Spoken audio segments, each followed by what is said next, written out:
All the time. 3, 2, 1.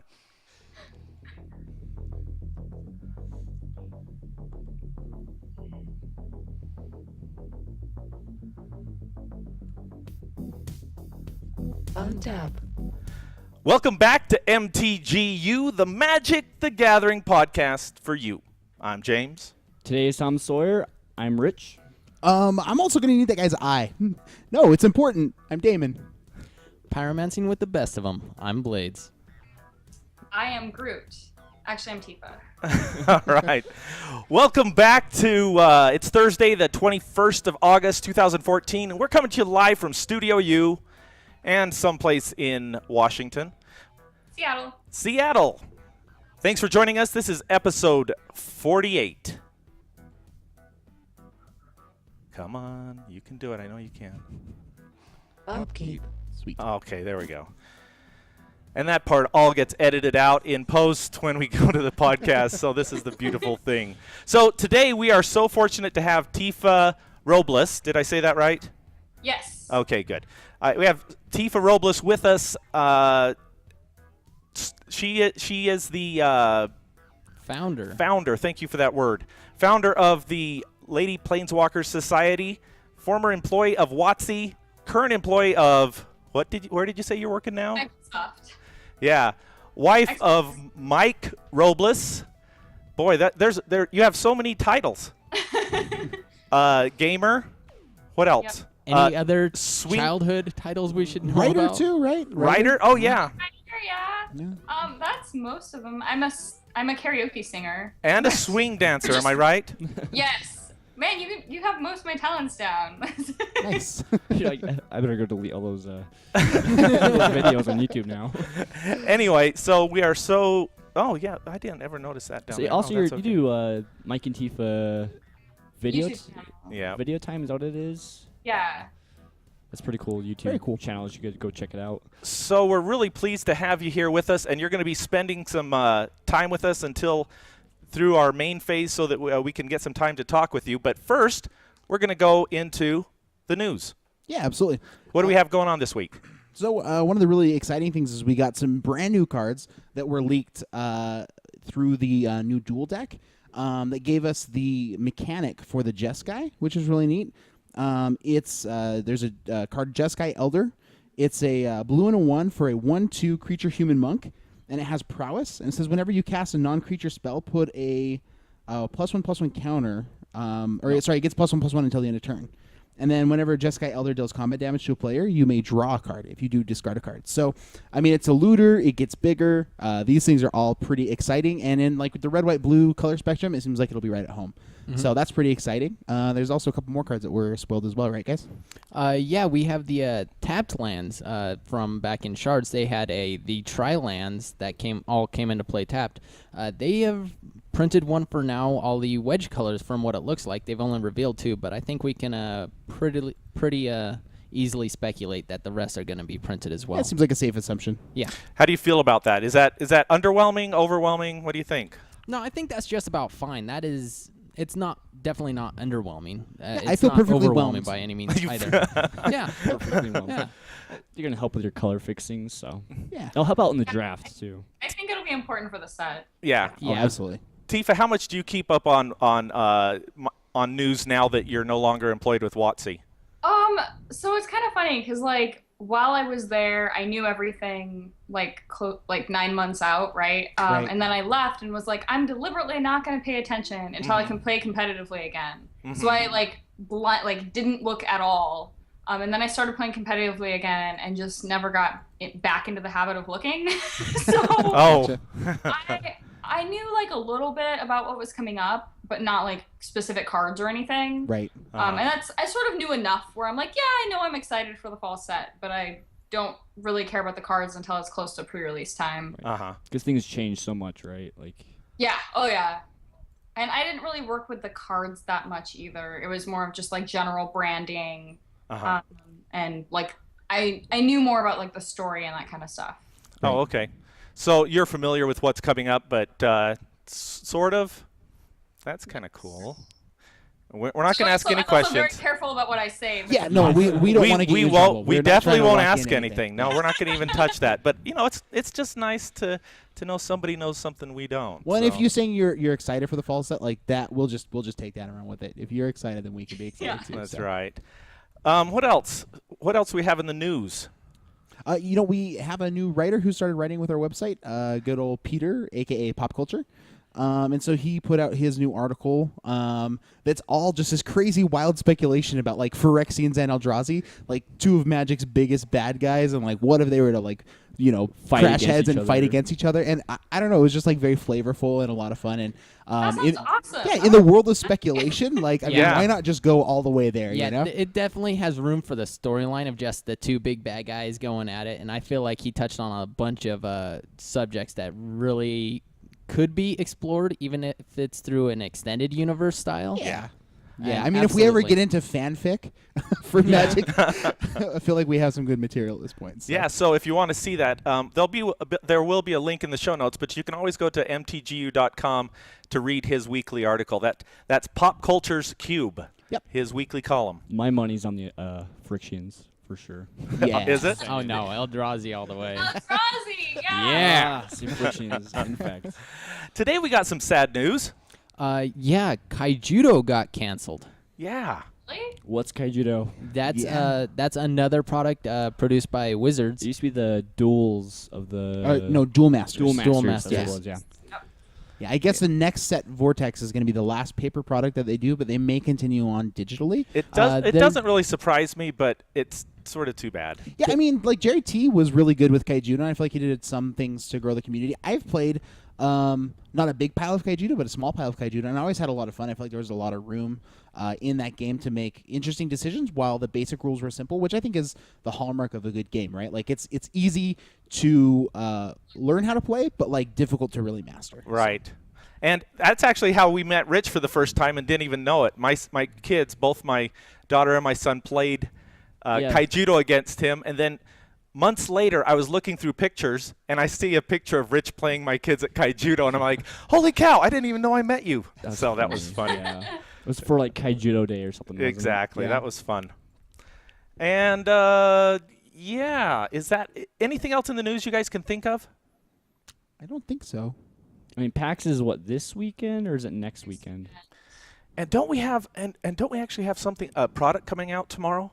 Yes. Oh, yeah. Not From the Duels, Vault? From the Vault Annihilation Yeah. is coming out tomorrow. So So. go check Cool that stuff. out too. All right, well, let's move along to our next step. Draw step. And at the beginning of our draw step, we always do the Clique You. And this week we are clicking the Lady Planeswalkers Society. And this is such a cool organization. Actually, I've been interested in this since I heard you on the it was on the WOTC Daily MTG Podcast, and you were talking about it in depth, and I thought, what a cool organization. And now, Absolutely. is, I think so. and obviously we're going to be talking a lot more about that, but there will be a link in the show notes, and this week we're just highlighting that one as the place to check out. Yeah, it's kind of funny. Normally, our Click You, we give a brief description, but we're basically just carrying it through the whole show today. Yeah. So we're really excited. Exactly. So let's get into our draw step. First up, let's see if I can. Looks like we got Blades coming up first with an exciting, spicy card. Let me get yeah. there. Do. I know. I'm so. Fortunately, the podcast sounds so much better than this because I can cut everything out. Yes, I love Okay. the tension. So Blades, and this week, oh boy. Would we like to just forego the robot? Oh voice? no, Okay. we're doing it. All Oh, right. we're doing the robot voice. All right. Stick around, chat. We're doing a robot voice. Here it is. Ready? Young Pyromancer. Cost 1 colorless and 1 red for a 2/1 uncommon creature, human shaman.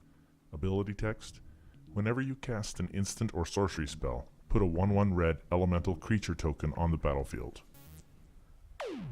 All right. So Young Pyromancer. All right, so last week we streamed Red White Burn. That was the first time that I played that particular list. I wasn't too excited going into it, but it's now pretty much got me hooked. pretty much just due to young Pyromancer. Going into it, I didn't think that he is going to be too awful relevant, but he is actually the real deal in that list. And I started out playing 2 Shocks in the list, and I'm absolutely jumping it up to 4, simply because of him and just the value that he gains off of it. Card advantage. Yes, I played the list at F&M last week, and I did not drop a single match. Really? Normally in Burn, like you take a few Like you matches, lose that like first sideboard 2-1, game, right? Yeah. But yeah, and it just felt like I could not lose. Huh. Well, I like him. I like Goblin, Electromancer a lot. I think both of those bring a lot to my red decks. So.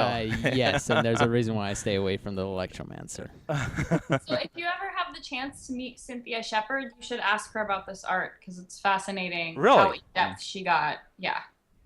Tell us if you know. So I don't know if you it's hard to see on the small card, but his pendant actually has a picture of Chandra. Chandra, yeah. And his belt says Chandra on it. No way. So he's like and a she talks Chandra. about how he looks up to her and is Oh, that's awesome. doing all he does because of Chandra. So that's basically me, guys. Yeah. Yeah. I can see it in the basically. goggles. The red mage right here. The red. Right, red I mage. am the red mage. I love playing red, and I think that's me. The flavor text actually kind of fits with that, right? Immolation is the sincerest form of flattery. That's funny. That's pretty Love it. Yeah, I'm gonna have to pick up a number of those foils. I think all of them, so to I speak. feel like you just need to Photoshop your head into the photo. You know, and then that's a you'll be good to idea. go. I think I'll do that. Yeah. Anyway, I'm up next, and here's my card for the week. Is it red? Nope. For once. Spoilers, man. Spoilers. Yeah. Young Pyromancer. What? Cost 1 colorless. You can't have my card. You can't have my card. Psych. It's not. That's funny. Springleaf Drum. Costs 1 colorless for an uncommon artifact. Ability text. Tap an untapped creature you control. Add 1 mana of any color to your mana pool. So this week I tried to build a deck around the card I had last week. Good old Goblin Kaboomist, right? Goblin Kaboomist. And I called the deck Kaboom. And I sent the deck out, and the only one of you guys that came back with a deck list to help me out with that is Damon. And he had this in the deck. And I thought, this is a cool card. Check it out. You pay 1 mana, and basically you can tap any of your creatures for mana. Including summoning sick guys, which is really important. It's like Convoke, everything. Yeah, kind of, yeah. One thing at a time, though, unfortunately. Right, but I mean, pairs really well Yeah, with that's like true. Ornithopter and stuff like that, right? or your Goblin Are we Kaboomist. having an Ornithopter No. conversation? No, No, we're but gonna- it does pair well with the Angry Scissors, which is the other card you wanted in there, That right? is the right. Soul artifact. The two, well, the 3 cards that have to be in the deck are Kaboomist, Shrapnel Blast, and Angry Scissors. Yep. That was What about Scoot Scoot? which you one? You can't have Shrapnel Blast and not Scoot Scoot. Scoot. Scuttling Doomism. Sorry. Scuttling Doom Engine. Oh, Yeah. Okay, we'll have to work that one in. It's not currently in there, but that's a good idea. Scoot, is that the nickname for it? That's Scoot. what my friends call. We all call it Scoot Scoot. Yeah. That's awesome. Dubbed this moment. Okay, We're calling it Scoot from now Scoot. on, everybody likes coming up with nicknames for cards. So yes, that is now Well, Scoot Scoot. Yeah, that will definitely continue. Okay, very Carry good. that flag. What do you guys think? Is this a legitimate card in Standard? It's really good with like the inspired mechanic because it taps your guy without combat, right? I And agree, then also yeah. like it sees play in modern, which is kind of cool too, I guess. Yeah, but it's fairly narrow in Modern. It's pretty much Just only seen affinity. play in Affinity, yeah. Affinity. But with the inspired mechanic, dude, and the fact that we're going to go into a 3-color heavy intensive environment, it definitely becomes coming this more fall, relevant. Like, it does get. I don't know how relevant. We may have to wait and see. Yeah. Very cool. All right, moving along. And I always feel like I should have that bumper from the Muppets right there. Now that you've Yeah, right. Like got that moving song stuck in along, your head. bubba dump, bubba dump. Here we go. Ashok Nightmare Weaver. Costs 1 colorless, 1 blue, and 1 black for a 3 loyalty mythic rare Planeswalker, Ashok. Plus 2 ability, exile the top 3 cards of target opponent's library. Negative X ability, put a creature card with converted mana cost X exiled with Ashok, Nightmare Weaver, onto the battlefield under your control. That creature is a nightmare in addition to its other types. Negative 10 ability, Exile all cards from all opponents' hands and graveyards. So my card this week is going to be Ashok, Nightmare Weaver. I just think that this is a very awesome card and very, very flavorful. And I think that coming up in the next fall set with the Sultai, is that the bug? Sultai? Sultai. Yeah. They're going to be black, blue, green. I feel like Ashok's going to have a home in that style deck, and I think this might even have an opportunity for some modern play potentially. But I mean, just even then, just like the flavor and just the power of this card, I think is really awesome. And they're only like $10 right now, going by Star City. But they have been going up a little bit. Yeah, they've been steadily rising. And I think that they're just it's something definitely to look into if you're playing any blue-black strategies. I mean, you get free creatures, right? Seems really good. So. I know. Yeah, especially in Modern where the creatures are more cheaper costed, like just a +2 and then -2 to get a Goyf. Yeah. Or a Dark Confidant or something. Or a Dark right? Confidant. Yeah, I've actually been a big advocate in this in Modern as well. I feel like if there is a format for her, it more than likely is going to be Modern. I just don't feel like it's been explored nearly enough. And that brings a good point up. Tifa, like, do you know if this is it a guy? Is it a girl? Like, I know that there's a lot of people who call it both. Ungendered. Ungendered. It's just a nightmare. Like, It's ambiguous. I don't know. ambiguous. I don't Yeah. know. Androgynous? No, that's not it. And, well, the thing is, I think that the flavor with this too is that Ashok is supposed to show up when things are supposed to get really bad, right? Like it's like an omen or something. Maybe is my memory of the story. I don't know. Mm-hmm. Well, and He messes with Dak Faden in the. does he? In the comic that's right. books. I remember that. Yep. Yeah. Mm-hmm. So he pops up as pretty sweet, and the duress artwork with him is amazing. It's awesome. But Yep. yeah, that's my card. Okay, and Damon's up next with Ephemeral Shields. Cost 1 colorless and 1 white for a common instant. Ability text, Convoke. Target creature gains indestructible until end of turn. So I just had a chance to play a Bant Jalira themed deck for our Fight Club today, and I had God's Willing in there before, but the idea of being able, in a tokens deck to theoretically be able to protect, hopefully Jalira or one of my other really important cards, with a trick that can look free, that I could be all the way tapped out and then protect something by just tapping 2 guys, just felt really, really powerful. We saw this card recently in the Pro Tour in one of the black-white aggressive decks that ran full 4 sets of all of the black-white lands. So it was running things like, turn 1 Soldier of the Pantheon into just triple black spell. Just the mana was crazy, and the only way they were able to do it is because we got the new Pain lands, which is really neat. But anyways, yeah, they made it was kind of like a tokeny themed deck as well, and they used Ephemeral Shields in it, and I don't know, being tapped out and still being able to play cards feels like you're cheating at Magic, and so I feel like that anytime I have the opportunity to do that is really cool, and I feel like it allows for some really big gotcha moments, To openly cheat and not actually cheat. I Yeah, hope. exactly. I've got my eye on you, sir. Yeah, you don't actually mean cheat. Right. I just mean you're tapped out. I can do anything I want. Kill your guy. I'm like, Ephemeral Shields. So. And finally, we have Tifa's card, which is, here it is, if I can get there. Nissa, World Waker. Costs 3 colorless and 2 green for a 3 loyalty mythic rare planeswalker, Nissa. +1 ability, target land you control becomes a 4/4 elemental creature with trample. It's still a land. +1 ability, untap up to 4 target forests. -7 ability, search your library for any number of basic land cards, put them onto the battlefield, then shuffle your library. Those lands become 4/4 elemental creatures with trample. They're still lands. I am so in love with this card. And rightfully so. Yeah, so I'm a green mage. Mm-hmm. Like I have a green blue tattoo, and every constructed deck that I play is green, pretty much. In limited, I'll play anything, but if it's constructed, I'd prefer it be green. And she went straight into my standard deck, and I've gotten to use her a few times. I've gotten her ultimate off a couple times, and basically it's just, I concede. And I'm just having a lot of fun with her. And it's awesome that there's no downside. It's I'll plus up, I'll +1 or I'll +1. Sure. I'll just do that all day. That's fine. currently the highest priced card in M15 also. Most valuable card, which is pretty incredible. I mean, this is it. Yeah, there's nothing but good to say about Nissa as far as I know.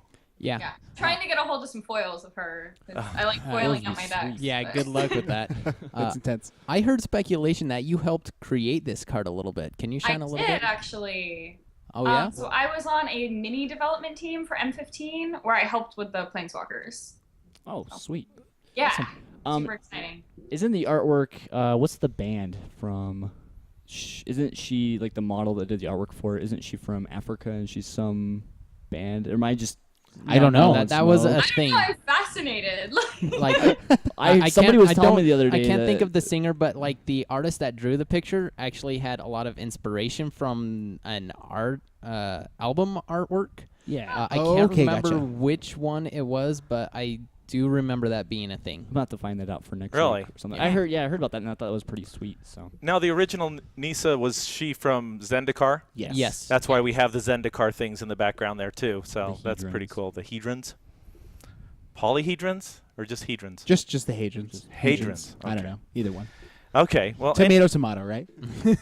potato, tomato. Yeah. Anything else in our draw step, guys? Very cool. Let's move along to... Main phase. Oh, that was good. That was louder than before. So this is the part of the show we've been waiting for, where we get to talk and listen to Tifa tell us all of the cool stuff she has to say. First of all, Damon, why don't you just go ahead with this part, since you're the ones that sort of headed up a lot of the questions in this. Yeah, absolutely. I just, with MTGYou, I feel like we hit on this a lot, but I just kind of wanted to remind everybody that one of the main reasons for us even existing is that we really feel strongly about being a positive force in the Magic community. I mean, there are a lot of positive people out there, but there's also some negative that floats out there as well. And so, just whether we're helping people kind of like level up their game or feel like they have a place to belong or whatever else, like we are fully in support of that. So I feel like if we're not being a positive force in the Magic community, then I don't know if we have a reason to exist. Right. And so, anyways, we just really like in my perfect world is a world where everybody feels good about being able to come in and play Magic anywhere they want to, you know?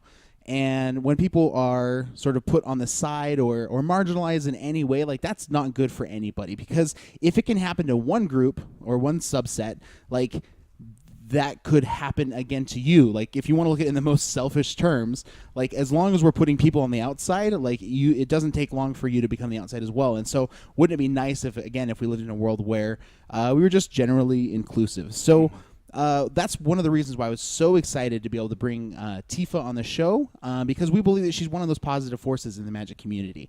And we believe that she's done something that just has had a really positive effect. And so I, in a selfish way, am excited to learn more about it. And I would like to grow at being better at this kind of inclusiveness. So anyways, I'm super excited. I want to start with a question that isn't on the dock. Sweet. Let's do it. It's like... Ooh, dropping a bomb right away. I know it. So I looking at our YouTube numbers, we're predominantly male. I don't think that's a surprise to anybody. What I want to know is, do you see the day when Magic could possibly be more like 50-50? I mean, in my ideal world, yes. That's one of my super, super long-term goals with Lady Planeswalkers Society, because it's really about bridging the gap, because this is sort of going into some of the questions later, but the reason I started it was to bridge the gap, but because I don't think there's any obstacle in the game itself that women don't like. So as long as we can figure out why women aren't coming into the stores and playing and solve that issue, I think there would be just as many. And I know I work at Emerald City Comic Con, which is the Seattle Comic Con, and this year it was about 50-50. Oh, that's their awesome. Numbers, their Facebook numbers afterwards said that it was actually 52% females. Which is awesome. I want all gaming to be, even like that. right. There's no reason why I it don't- shouldn't be. I mean, Yeah. I don't think that there's anything about Magic that is unappealing to women. yeah, who doesn't want to be a wizard? Right. Yeah. right? Or Cast- challenge themselves, mentally and have the opportunity to interact with art. And I mean, they're just the list goes on. It's a very social game too. Right, Like definitely. that's a big part of it. Well, yeah, and it has a little bit less aspects if you want to compare it to like something like D&D. I've noticed that when I play with other people, some people have a tendency to enjoy more than just the fighting aspect of the game. People like to enjoy the hanging out with your politics, the friends, right? interactions with the NPCs, and absolutely. Yeah. Sweet. So, so Tifa, there's probably lots of our listeners that don't know. What is Lady Planeswalkers Society? What are like your goals? How do you enact those? Who is it even for? Who can join? Like what? Just kind of give us a basic overview of what you guys are all about. Sure. So it is a group designed for all skill levels, but especially beginner players or people who are interested in Magic but have never learned and want to find a environment they feel comfortable learning in, and then a space to come play in actual tournaments that don't have the competitive feel, that aren't all about winning but are more about having fun. And it has a lot of goals. The main goal is just to, like I said, bridge that gap for why some people might feel uncomfortable going into a store or intimidated by that environment, so that they have a place where they can find out if they like Magic. Another goal is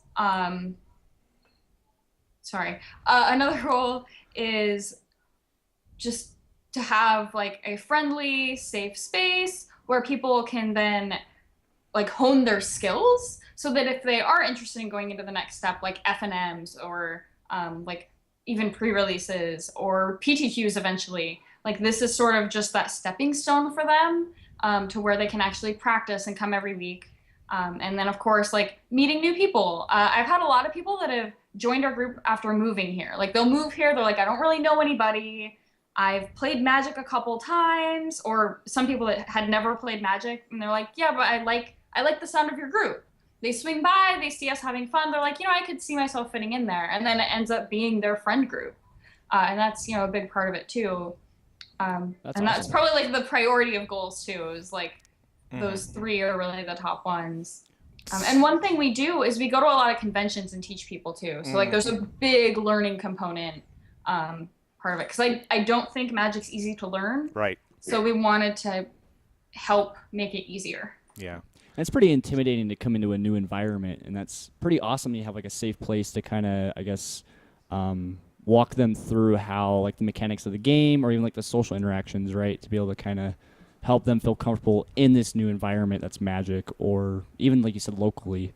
It's pretty Absolutely. sweet. Especially when you got some of those more intimidating players that are clearly the alpha male of the area. Yeah, that they just can be. come in and they just put down anybody that they deem is unworthy of Not on their playing with level, them, yes, right? yes. Which Yeah. happens. FNM, I mean, you go into an FNM and everyone expects you to know what you're doing, and if you don't, they treat you like garbage. It doesn't matter if you're female, male, right. It doesn't matter who you are. If it shows that you don't know everything about the game, you're treated like a noob, an outsider, and it's a really bad feeling that nobody wants.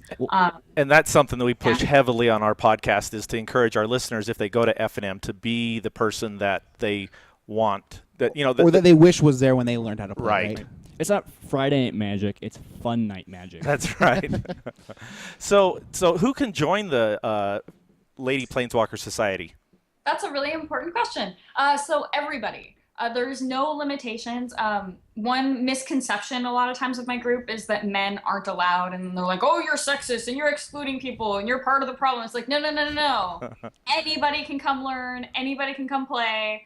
And this year, it was actually one of our huge goals to make sure everyone knows that and really ensure that we were opening the doors to anybody interested, because of that misconception. And when I started the group, I was a little more like, well, guys can come if they have a girl accompanying them, because I didn't want it to turn into another regular Magic scene. Right. So I was a little defensive of it at first. Yeah, but over time, as we've grown and evolved as a play group, I don't feel the need for that anymore. Really, anyone can come play, and it's not going to affect the environment.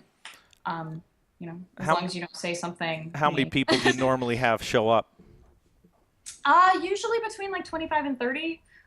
Sometimes on draft nights we'll hit like 40, or special event nights we've hit like 40, 45. On low numbered nights, so there's some, if we do like a really wacky format that some people are like, I'm not going to build a deck for that, we get like 18 people, but that's pretty rare. Mm-hmm.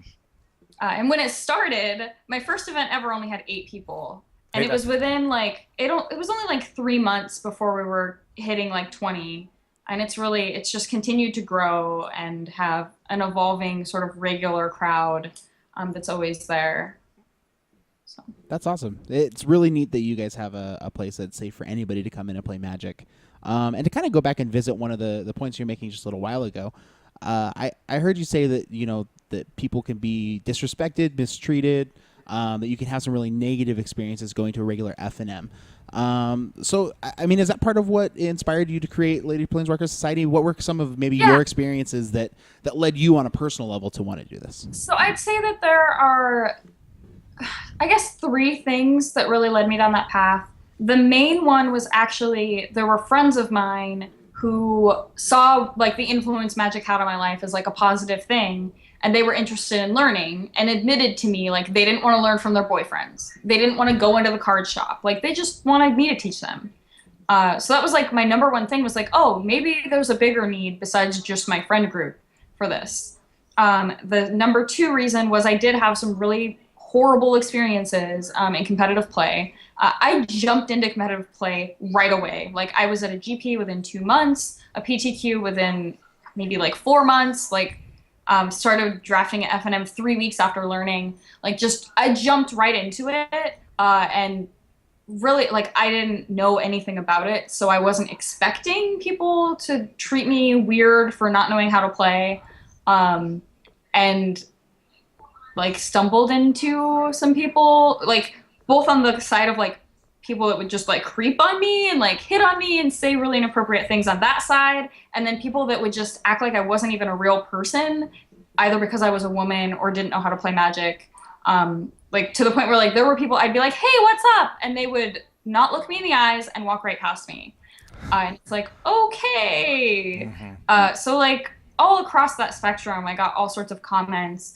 And I want to point out that the sexism in the Magic community is 90% very subtle. It's from a lot of just people not understanding or being a little ignorant about the subject. It's not malicious behavior. And then there's that 10% that's really, really blatant and really, really bad that like I think people are more aware of. And it's interesting, to see the differences and to also understand the differences and know how to combat them. That makes sense.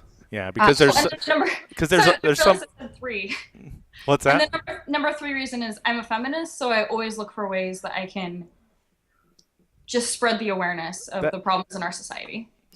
That brings me to my second question that isn't on the document. I don't be scared. It's fine now. What is a feminist? What is your definition of a feminist? Let me give a little background. My wife wrote a paper for college. This has been a number of years. She's a school teacher now, and she wrote a paper for college that I love. She calls, and the name of the paper is the F word, and it's F is for feminist. And her basic statement, her thesis. We were talking about this a minute ago. What was it? It was that feminism is sometimes misunderstood, and so it's given a bad. Most of the time, right. Absolutely. And so it's that's why she called it the F word, is because to some people that's what it kind of gives them this visceral reaction as if you just dropped the F bomb. I have to tell your wife, I'm actually on a PAX panel called the F word. Really? Oh, that's awesome. Yeah. Well, maybe we'll send you her paper. It was written probably 20 years ago, but. Awesome. Has it been that long? Holy cow! I'm getting Wow. old. Anyway, so yeah, I mean, I think a lot of our listeners probably aren't even really necessarily understanding or comfortable with that vernacular. So, like, can you kind of just educate us a little bit as far as what your understanding of what a feminist is? So, I mean, feminism means a lot of different things to a lot of different people. So I'll speak on like what it means to me, but know that other people might use it differently. Right. And it's really not fair to be like, oh, feminist, that means this one little box, and that's all that it means. That's like saying, oh, this person is religious, and that means one little thing, right? Like it's a lot bigger than that. and it's been around for a long time. So different people take it up and use it in their lives in different ways. To me, feminism is really about equality, not just equality for women. And really, like, recently, like, feminism is, I mean, hand in hand with the LGBTQ community, because we have the exact same goals, we have the exact same problems, and, like, it's the same with, like, racial groups too. Like, we're all facing the same thing, and it's that we're just not being treated the same. We just all want to be considered people, and unless you're a cis white male, like, you don't have some of the same privileges. Like, people don't look at you the same, they don't talk to you the same, and that's really all that we want. And I do focus a lot on women's issues, but the main reason is because I can relate to them on a, like, real personal level. I don't know what it's like to be Black. I don't know what it's like to be gay. So, you know, I know, living through those experiences as a woman, how to learn from them and grow from them, and help other people. But I'm all for equality for everybody.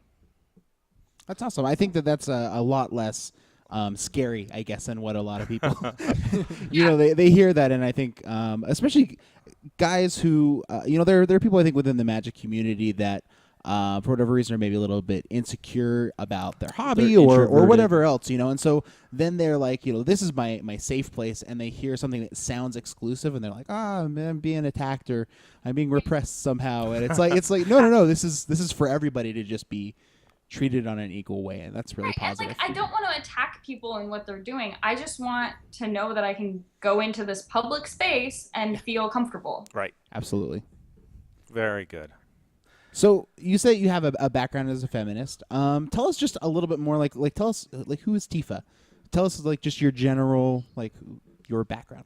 So above all else, I'm a gamer. Like, it is so entrenched in my life, and has been my whole, like, forever. I have a brother who's 9 years older than me, and he always had, like, whatever hot console was out, and I always was just, like, wanted to play whatever games he was playing, because I looked up to him, and it was like, oh, he's playing these cool things, I want to. So I mean, it started back with, like, Mario on not even Super Nintendo, just regular Nintendo, and then of course we upgraded Super Nintendo, and then we became a PlayStation family. And, you know, when I played Final Fantasy, it was, like, life-changing for me. I just fell in love with Final Fantasy VII. I've played that game. I mean, I don't even want to think about how many hours I've spent on that game, because it's probably, like, a lot, like, way more than anyone should. Do you think that's where the name Tifa spawns from? It is, actually. Oh. Yeah, so when I moved to Seattle, I didn't know anybody. I was coming here for college.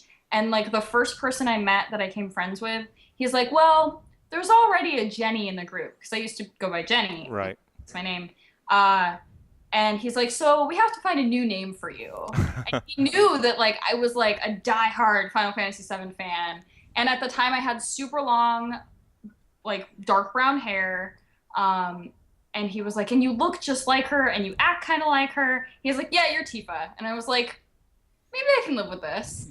And since he introduced me to every single person that became my friend group, he introduced me as Tifa. So it was kind of awkward if I'm like, oh, don't listen to him. Like, Right. that's not my name. And within, like, a month and a half, I fully embraced it and dressed as her for Halloween. And it's just been stuck for 8 years. So That is really cool. Yeah, I actually did not know that was a moniker, so that's really neat. Well, and I knew that you went by Jennifer on the podcast, on the Wizards of the Coast podcast sometimes, and then they started calling you Tifa. I couldn't quite figure out how that worked in, so good. Now we have a little bit of background. yeah, and the Jennifer thing, like, that's just a little taste of what Wizards politics can be like. Oh, really? Just gonna say that, yeah. Interesting. So speaking of Wizards of the Coast, we briefly mentioned earlier that you worked for Wizards of the Coast. Tell us a little bit about what you did there and how you ended up in that position, because I think a lot of people think as Magic players, man, working for Wizards of the Coast, that would be, like, the very best thing ever. And it seems like Yeah. The ultimate goal. between your story that I've kind of been exposed to, and also listening to stuff about John Laux, that maybe it's not always all that it's cracked up to be. And so I think that having appropriate expectations of what that is positive. So It's interesting, like, how many people relate to that. Like, Zach Hill is another one. Right. About it. He's and, one like, of my he's one of husband, my too. heroes, by the way, man. Exactly. And also, what was the Star City Games guy? Jerry Thompson. Jerry Thompson's another right. Yeah, one. Yeah, he he was was in and not out. there very long at all. No. Yeah, so my story is probably different than, like, everybody's story is different. I fell in love with Magic working at a board game store back in college, and it was a very, very important part of my life because I was going through a lot in my personal life, and I really need to throw my life into, and Magic is perfect for that. Yeah, you can throw your entire life into it. Yeah. You cannot read all the content. You cannot absorb all the strategy. You can't do all of it in a single day, right? So It was a really great escapism for me, and at the same time, it was a way for me to build a new friendship, like a new friend group Definitely. that was separate from the one I was currently part of. So it very quickly became that, and it was not long before I was like, I could see making a career out of this. Like, how does somebody make a career out of Magic? So I started researching that, and I read about Wizards of the Coast, and I was like, wow, I have no idea what I could do there, but I want to work there. I think I had the starry-eyed view that everybody gets, and like, it's understandable. Like, it is a really cool place to work. Like, I'd be lying if I said that there weren't extremely fun days the whole time I was there, because there are. It's really fun. You get to work on this great product, and you know, it's a wonderful job. And I thought that when I first read about it. So as like I got closer and closer to graduation, I started talking to my friends who worked there, because I was friends with Lee Sharp and Zach Hill and Dave Guskin, and like that whole group were like my karaoke crowd. So I started talking to all of them about like where they think I would fit in at Wizards of the Coast, and I got like kind of various answers that weren't super helpful. And then Lee Sharp was like, actually, they're opening in customer service. I'm gonna walk your resume over. I was like, okay, awesome. And within 2 weeks, they hired me, and I started. And yeah, from there, I was still in college, so I had 3 months of working 32 hours a week at Wizards, going to school full time, and still working part time for 2 other jobs. I've tried to calculate out how much sleep I must have gotten, and it was not much. that's crazy. Yeah. And then only a few months in, I was sort of like looking around the company to be like, I would like to move up somewhere someday. I wonder what sort of things there are. And I really found myself being interested in brand. And I didn't even know that much about it. But what I did know is that it seemed like they were the people that were the most passionate about, like, not the game, like, mechanics, but just about the game in general. And it felt like they got a lot of say in, like, what Magic did. And I thought that was really cool. And it sounded like they did some really good things for the community, too. So I started getting really interested, and a job opened up, and I immediately applied. I applied to a couple other things too, but honestly, like, brand is where like my heart was. And it took a really long time. Like, I had to do a 5-round interview process over the course of 5 months with some of like the biggest people in Wizards. And it sounds absolutely grueling. I sat in front of a panel interview a couple of times, and I about lost my mind. So that's just really impressive. It was crazy. Yeah. Like, and the people on the, like, I mean, I'm talking like really big names. Names, right? Yeah, like R&D and people who are at the top. Yeah. When you're interviewing in front of a group of people, by the way, let me give you a tip. Okay, a group of people. If you want to break the ice immediately, you walk in there and you say to them, "So I guess you're wondering why I called you here." I guarantee that will break the ice. That's my little tip to you guys. Okay. Sounds good. All right, just remember that. You can use that. Yeah. I think this got me pretty good at interviewing, but and like the part of it was crazy because I was just out of college. I didn't have any like real experience, right? Like customer service and retail.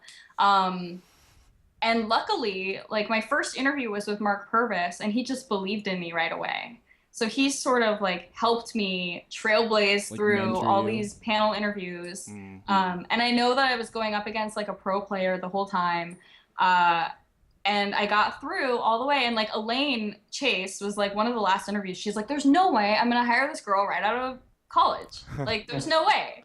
And she met me and was like, never mind, you were right. Nice. And yeah, and it was a really good fit. Like, it was a really good team to work with. We all, you know, like I said, very, very, very passionate about what we were doing.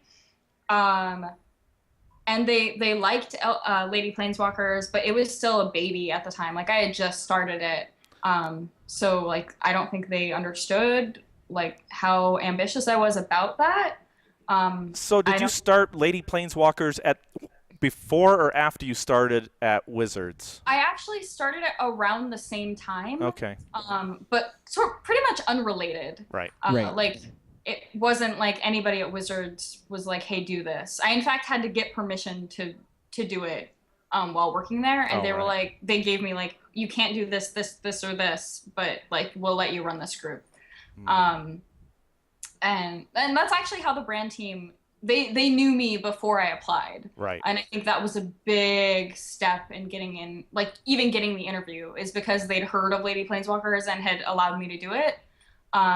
So they were like, well, we should at least meet her. And that turned into me getting the job, which is awesome. Cool. So I started working as a brand manager and learned that it was very, very difficult.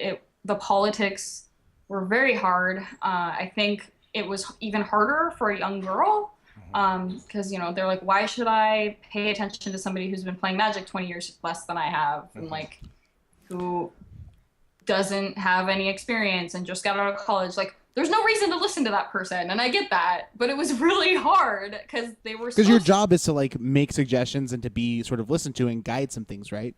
Yeah, like basically as a brand move it manager, you're guiding what Magic is going to be. You're deciding what the brand vision is, and you're making sure anything happening in the building follows that vision. So if somebody was doing something outside of the vision, it was my job to tell them, like, hey, you know, we kind of want to go a different direction. So there were some issues with that. And I'd say after like 6 months, it wasn't nearly as bad. I mean, it got a lot easier. But then there was like always like something else, because after a year and a half, I was like, okay, I kind of want to do, like, I want to get higher in the company. Like, I don't really stay in one place very long. Like, I've always just like gotten really ahead in school and that kind of stuff. And I was like, all right, like, I feel like I've excelled at this level on the brand team. I would like to move up. And they're like, well, that's not really how it works here. It's probably going to take more time than you're comfortable with. And I was like, all right, let's see how this goes. So I was in that position of thought and everything for a few months. At the same time, Lady Planeswalkers was blowing up. Like, I think at this point we had like over 20 chapters. We're at over 30 chapters in the world now. Nice. Oh, that's incredible. It might have been a little less than 20 at the time. But people were just really catching the vision and wanting it in their own town or in their own home store. Yeah. The first one in like outside of the Seattle group started in Portland, maybe about 6 months after I did. And it slowly started catching in other cities. And like, as soon as there'd be like, it was sort of like exponential growth. Like, it started really small, and then it like the more cities that started, the more they wanted to. Wow.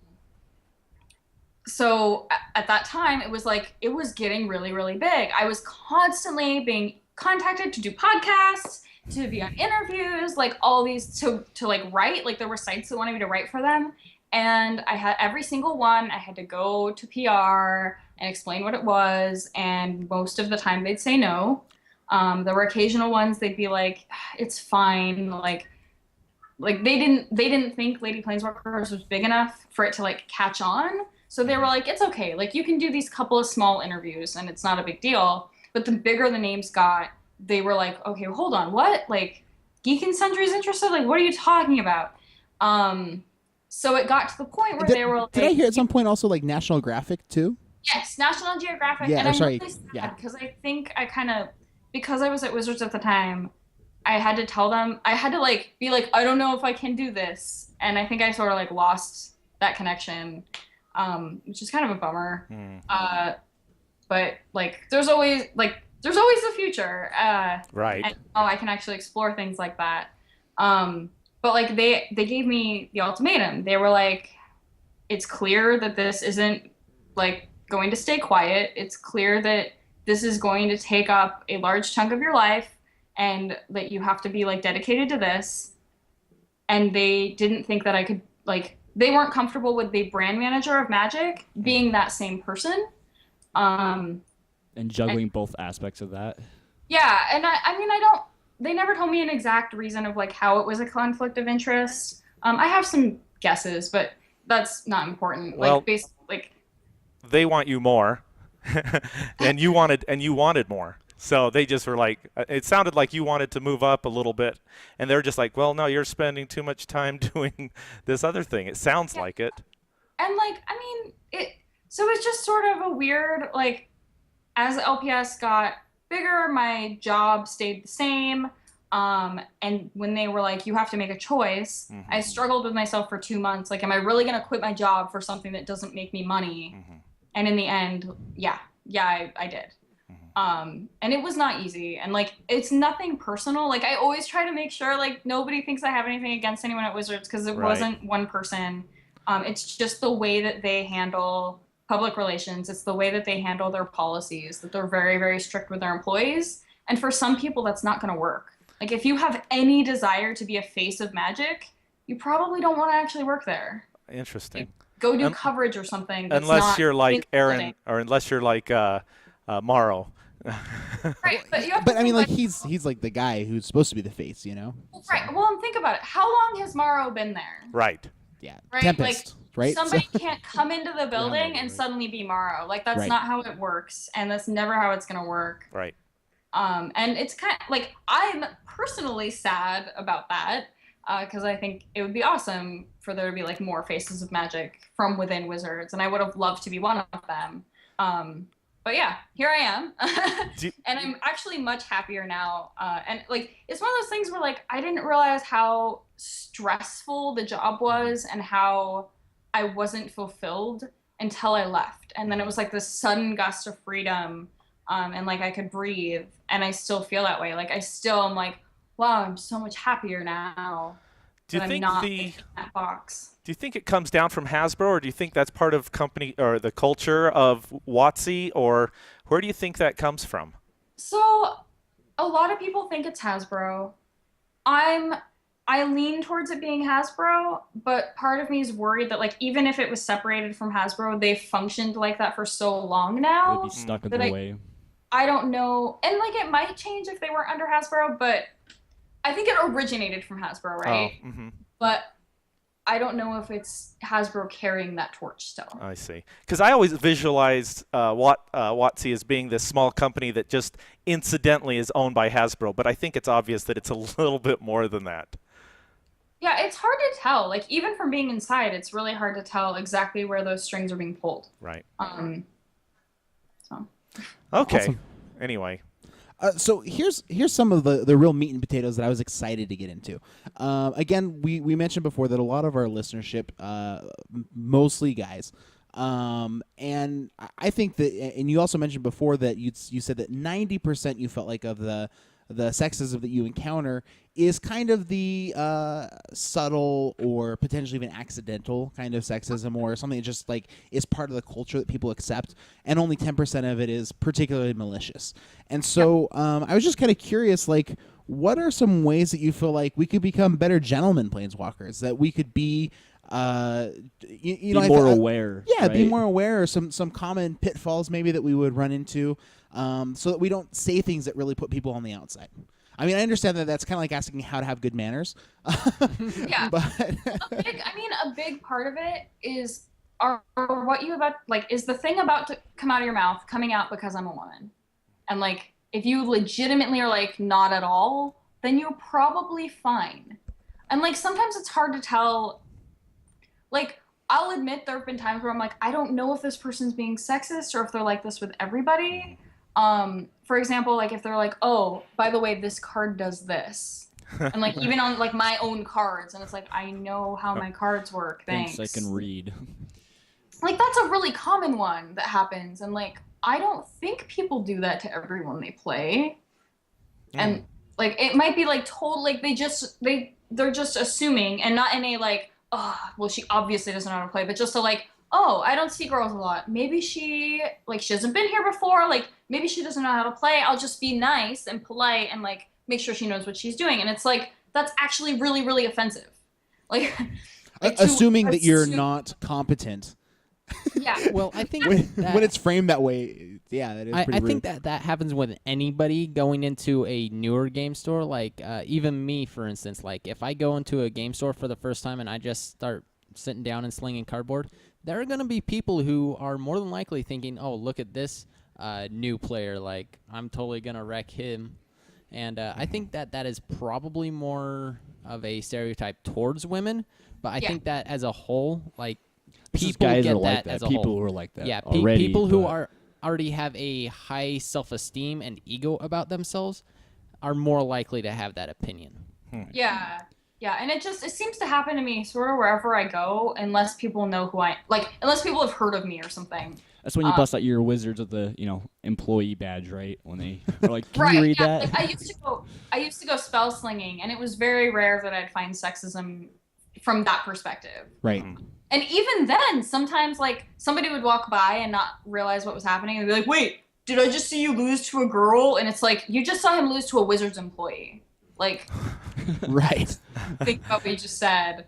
And like, just it's the little stuff like that. And a lot of times, like, people will just be making jokes that like are probably completely fine if you're in your living room with your regular friends. But like, jokes are if so you're in hurtful. public, you might want to think about those jokes a little more. Like, it might offend someone if you call something gay, or if you lose to a girl. Like, you really need to think about the things that you're saying and how it might come across. Because especially if I don't know you and have never interacted with you, and I hear you say something like that, I'm immediately gonna think you're a jerk. Like, and maybe you're an awesome person that's just happening to make a joke that, like, maybe in a different context I'd even find funny, but like in a public environment where you don't know everybody, you really shouldn't say things like that. Well, I feel like at an F&M, you should sort of assume competence until proven otherwise, right? Yeah, and I think that's generally the case with gaming Yeah. at all. Like, Yeah, if absolutely. you're online or in a store, like, you shouldn't assume somebody doesn't know what they're doing if they're there. Yeah, Yeah. I remember actually my local shop running into sort of a really strange situation, and I think people like somehow they thought that it was coming from the right place, but it ended up being that we were in a draft, and we had we had two ladies that were drafting with us, and we had one of the gals that was undefeated going into the third round, so she was locked for the finals. And then there was the girl, another gal who was facing off in the semifinals, hoping to make it to the finals too against her opponent. And there was like a small contingent of guys who went over, and they were like, "Hey, dude, just scoop to this girl, and then it will be a girls' final." Right. And I was like, "Do you guys understand that you're saying like that we're sort of creating this false thing where we're just like pushing her into this so that we have this sort of false spectacle or something like Right. that?" And that, like, for me anyways, like I was like really kind of affected by that. And I know that they didn't necessarily probably mean it that way, but I'm Yeah. like, this is not a spectacle. I feel like again, in the heart of wanting to treat everybody equally, like, you should earn your way to every point, No matter who you are, right? no matter who you are, and that So creating that's the that. thing. Like, I don't think this has happened to me, but I had a friend who was like, "I think that guy just let me win." Yes. He had the win on the table, and then he like didn't win. And like, don't do that. Like, that's also super offensive. Like, I don't need you to hand me the win. Like, I can earn my own wins. Thank you. Yeah. Yeah, so I can't believe I lost to a girl. That's definitely one. Again, one of our store owners, kind of in our little local group of stores, is a woman, and so that's something that she's also run into several times. She's like, I own the card shop, but thanks for explaining my cards Yeah. to me. She's a Yeah. level 1 judge. So fun. Yeah. She's a level 1 judge, and she's an owner of the card shop, and she And she even runs into it a lot too. Yeah. So, Yeah. and one of I actually listened to one of your other interviews, and another thing that you expressed was just the Lady Planeswalkers is so cute. It's so just great what you're doing. I used to get that a lot when I first started. Right. I don't hear that anymore. Okay. I think that's because like a lot more people actually know like what it is, and like if they've heard about it, it's probably a real thing. Yeah. But like when I started, and I was like, "Oh, I'm starting this thing," people were just like, "Oh my god, it's so adorable that you think this is gonna do something," or like, "Oh, it's so cute that you want to get together with like your girlfriends and like have a tea party with magic cards," or like just things like that. And like they were trying to just be funny, and it's like, would you say that if it was like, I don't know, some other like subgroup of people that wanted to get together and relate to each other? It's like you're just going to be offensive, and you're like, I'm starting this group to make us more welcome in the Magic community, and here you are like separating us even farther, being like, oh, we're gonna call you cute and things that are degrading and make you even less willing to come play Magic with us. Belittling everything that you're doing as a community. Yeah. In that statement, like, they say. Yeah, and it obviously was a good idea. It's obviously like picked up and brought more people into Magic, which was the goal. And like, I bet the people that said that are like, wow, I'm an idiot. At least I hope that like they realize that for them to think that women could never make something in the Magic community, like, well, we have, like, now what? Like, how adorable is it that that we're now in 30 different, locations. And how did you come up with the term Lady Planeswalkers Society? And maybe what were some of the other options that were on the table? I was having a hard time with it because I wanted it to be something that would be taken seriously, like that wasn't adorable in the name. And I wanted to call, I don't even remember, it's so long ago. I wanted to just call it something simple, like women Planeswalkers, or like women Magic something. And it was actually Amanda Sharp, Lee Sharp's wife, who came up with the term. And she wanted us to use the catchphrase, fireballs are a girl's best friend, which I used for a while. And then like, there's just not like enough space on business cards or whatever. And plus I'm like, red is my least favorite color to play. So I'll admit that like no. Daggers. That's okay. More cards for me. I like the idea of having Planeswalker in the name because that's a very serious term. And I like the term lady just because it's like, it's feminine, but not in a like cutesy way. Or in your face kind of way either, right? Yeah. And society's cool just because it's like the sense of community. Right. So when she gave it to me, I thought about it really hard. I was like, yeah, this will work. I see. That's awesome. And LPS is a great acronym. So. Yeah. Oh my gosh, I say LPS like all the time. It does roll like, off rather well. Yeah. That's what we that's what we call it 99% of the time. So third question that isn't on the doc. When in your interview with Aaron from the Deck Tease, you said, and I wrote down this quote, "To be honest, before LPS, I didn't really like women. Fear surrounding friendship, backstabbing." And I understand what you're saying here, but what I want to know is what I want to know is then, I think you've probably already answered this, but I just wanted to throw it out there one more time. Sure. What made you want to start LPS then? If that, because I understand that what you're saying there though. That's not to put you in a bad place. Like, oh, you said this. No, it's fine. I'm very open with like my past and my feelings and everything.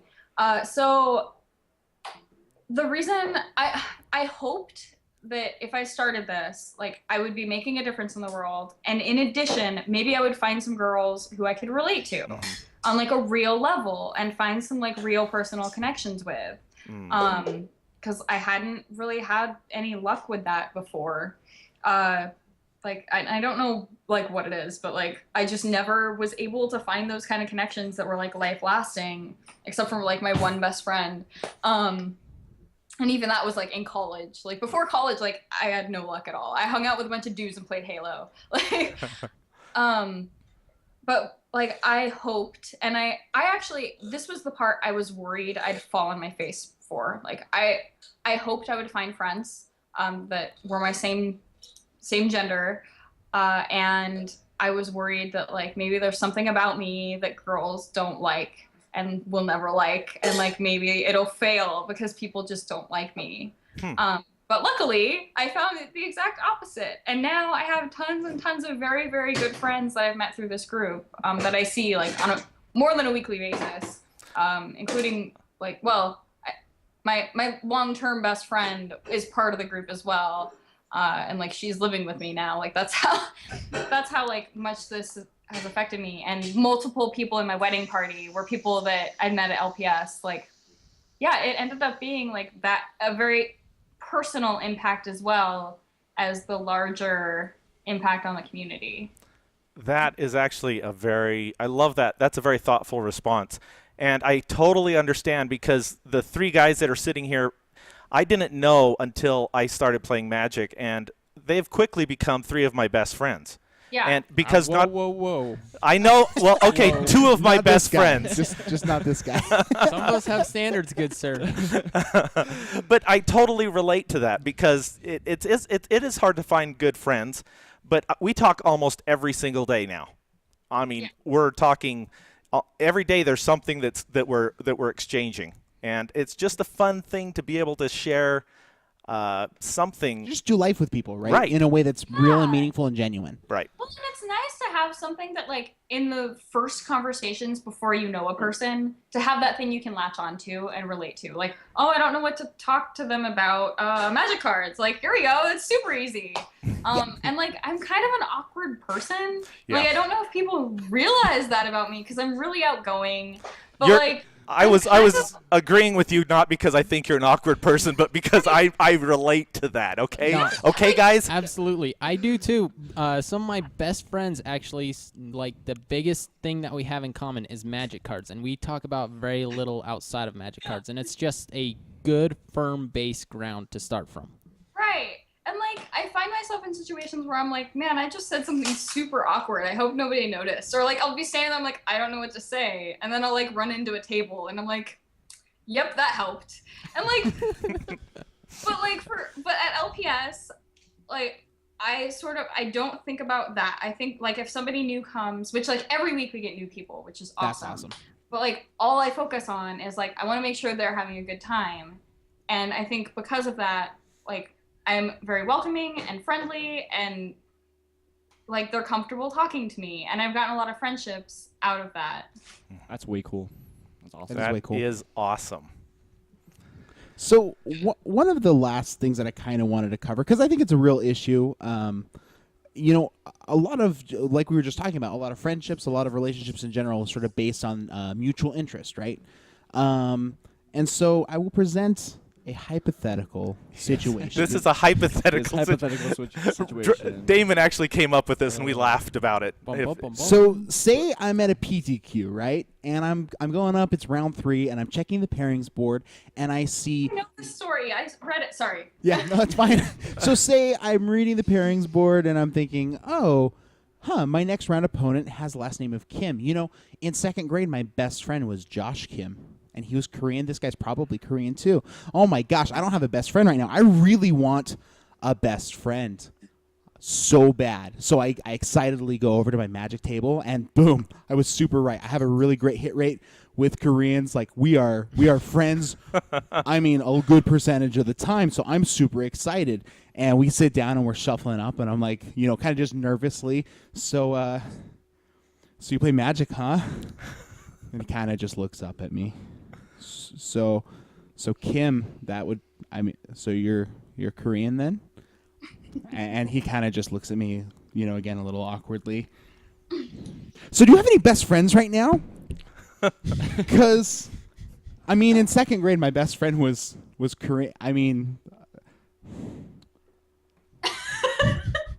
so we rolled the dice, and he just looks at me. So are you going first? And I'm really worried about how things. So I think I just gotta amp up my game, you know. And so I look at him and go, man, I've just, you know, it's too bad this room is so stuffy and uncomfortable, but my shirt's really, really comfortable. Do you want to know what it's made out of?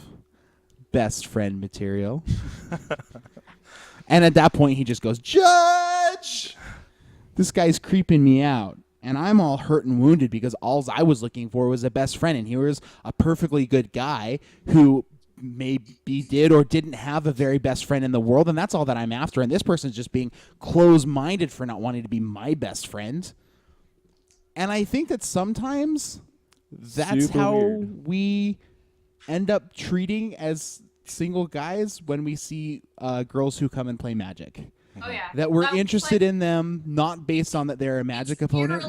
Eerily close. Mhm. Like, Right. I'm serious too. Like, I wish I was, like, being sarcastic right now, but, like, I feel like that's happened to me. Yeah. So I guess I'm just wondering how how is there a way that's that we can appropriately tackle that? Because I think it's everybody's like dream to have like best friends and or girlfriends that maybe played Magic. So is there a way? Is there a way that's not sexist? Is there a way that's not uncomfortable? Because I don't think that the right time and place for that is sitting across from somebody at a PTQ. Yeah. And if the answer is no, then that's and okay fine too. But I just think that Here's maybe the thing. Okay. Here's the thing. I think it's perfectly fine to try to get to know somebody you're playing, like in general, like Right. not just if you're interested in dating them, Like but small like talk. I think it's fine to have a little bit of small talk. Be like, how long have you played? Where are you from? In a very non-creepy, just general, I want to know who you are as a person kind of way. That's a totally reasonable way to treat a girl and to find out if maybe there's interest. And I don't go over the top. Do a couple very small questions first that you would ask a dude and be fine asking a dude. See how she responds. If she responds in a positive way, continue to talk to her like a normal human being throughout playing Magic. And then don't immediately get her number at the end of the match. But you're gonna be at the same event for a while, more than likely. Just see if she talks to you. If you're passing her somewhere, say hi, see if she's interested in talking to you. It's the same as any other social scenario, right? If you're at a friend's house and you meet a girl, are you going to immediately just be maybe you are, but I don't know how many times you're going to score let's with be that. honest. These are Magic guys we're talking to. Of course they're going to do that. Okay, now I'm being. I feel like No. it's general dating advice. Right. That you should try to find out if there's interest in a sort of natural way instead of forcing it on them. Well, just keep And, up small yeah, talk, right? and- Conversation, but don't pursue it to an extent where she's gonna mace you, in the Right. And also, Parking garage. you don't know if she's single or in a relationship, and you shouldn't bring that up right away because then she knows. I'm not dumb if you're oh, I see a ring on your finger. Oh, great, I know what you're thinking about. No, just pay attention. Maybe her significant other's there. Also, maybe he's not. If she looks like she's there alone, that doesn't mean she's single. Right. And it's I feel like it's the same as you would operate in even in the workplace. Not as strong as the workplace, but would you immediately rush to a girl in the workplace and try to figure out if she was single and get her number? No, you're not going to do that. Just treat her like a person.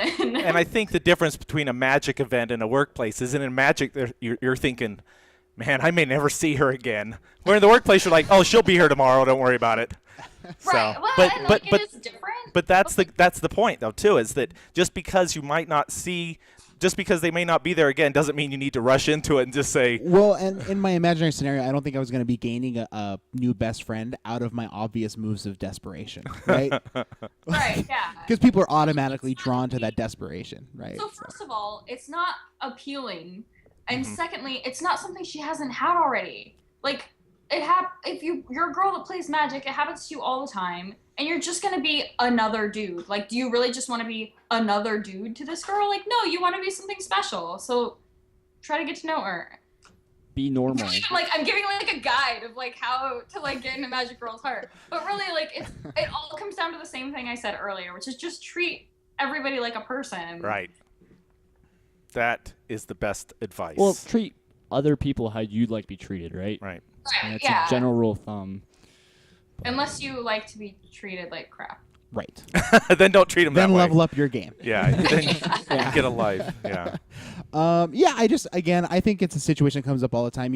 I'm really proud of my own LGS that we have an above, I think, average number of ladies who play at our shop, an above average number of people who are LGBT.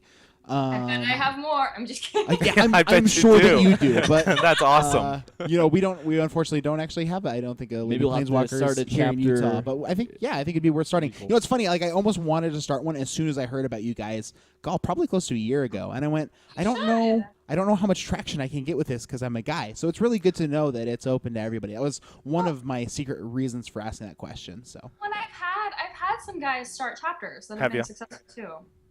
So I'm totally open to that, and I recommend finding some girls that are interested in sort of helping you promote it at first. Right.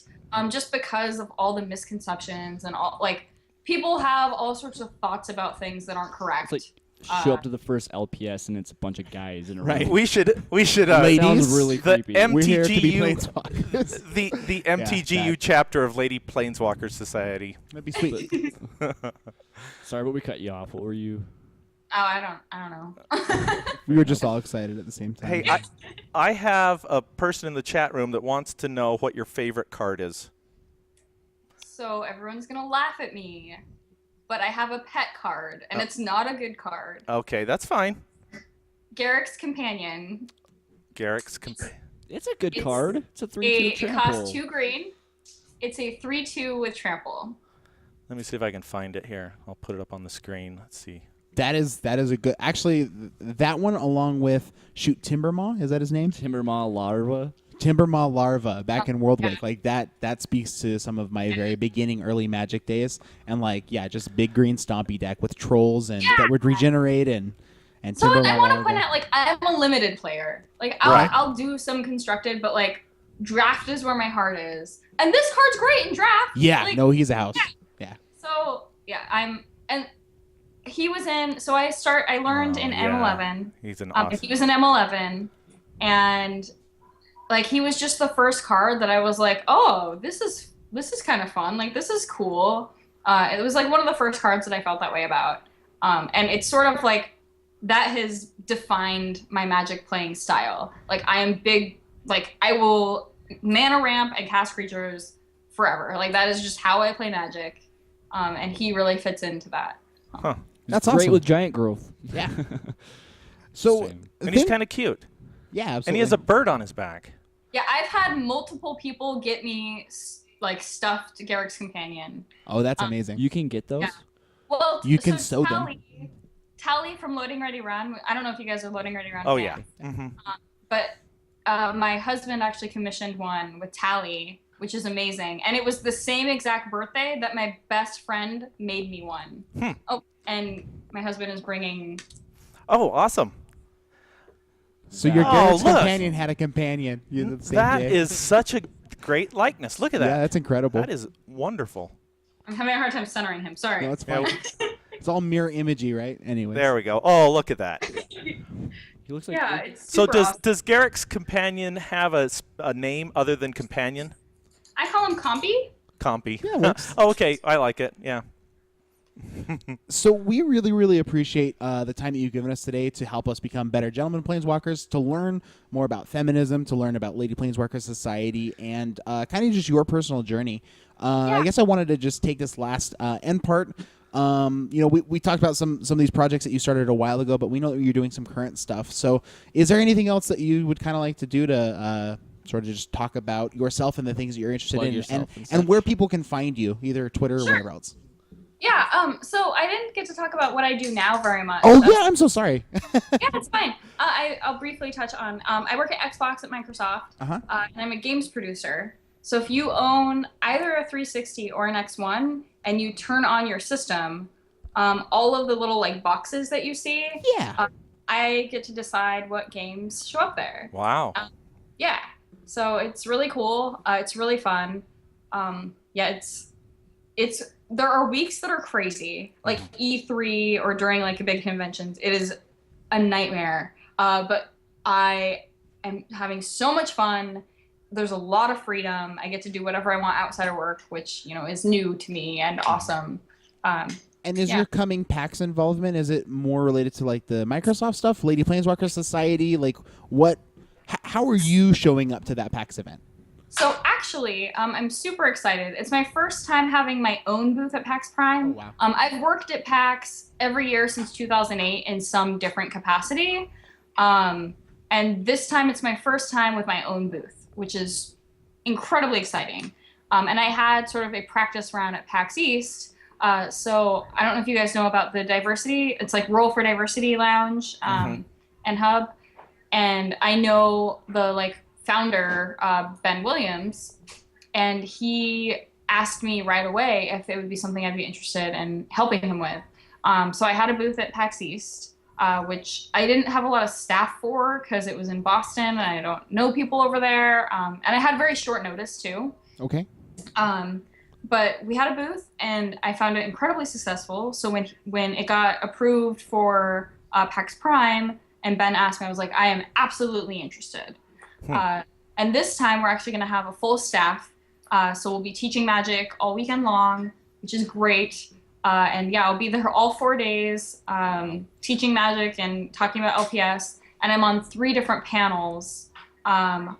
One about creating diversity groups, one the F word about feminism, and the other one is about building inclusive spaces. So really all related to all of this. I'm very excited. That's way cool. That's fantastic. Yeah, that's a big thing. Like in my life right now, like that is the biggest thing going on is just preparing for PAX. I can't believe how close it is. Yeah. So. Have you thought about going to Salt Lake Comic Con at all? No, that is know what not that is one or that not, I've thought about. It's been getting bigger. And getting what?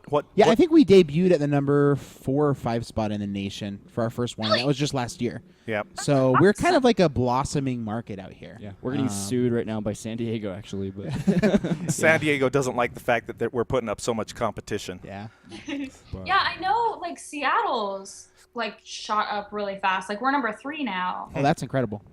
Yeah, very which is cool. really cool because like I'm like friends with some of the people who like started it, and so we're really really involved with that convention. Like, That's awesome. Completely from the like over the last couple of years anyway. Like from the like when they start planning, like we are there, which is great.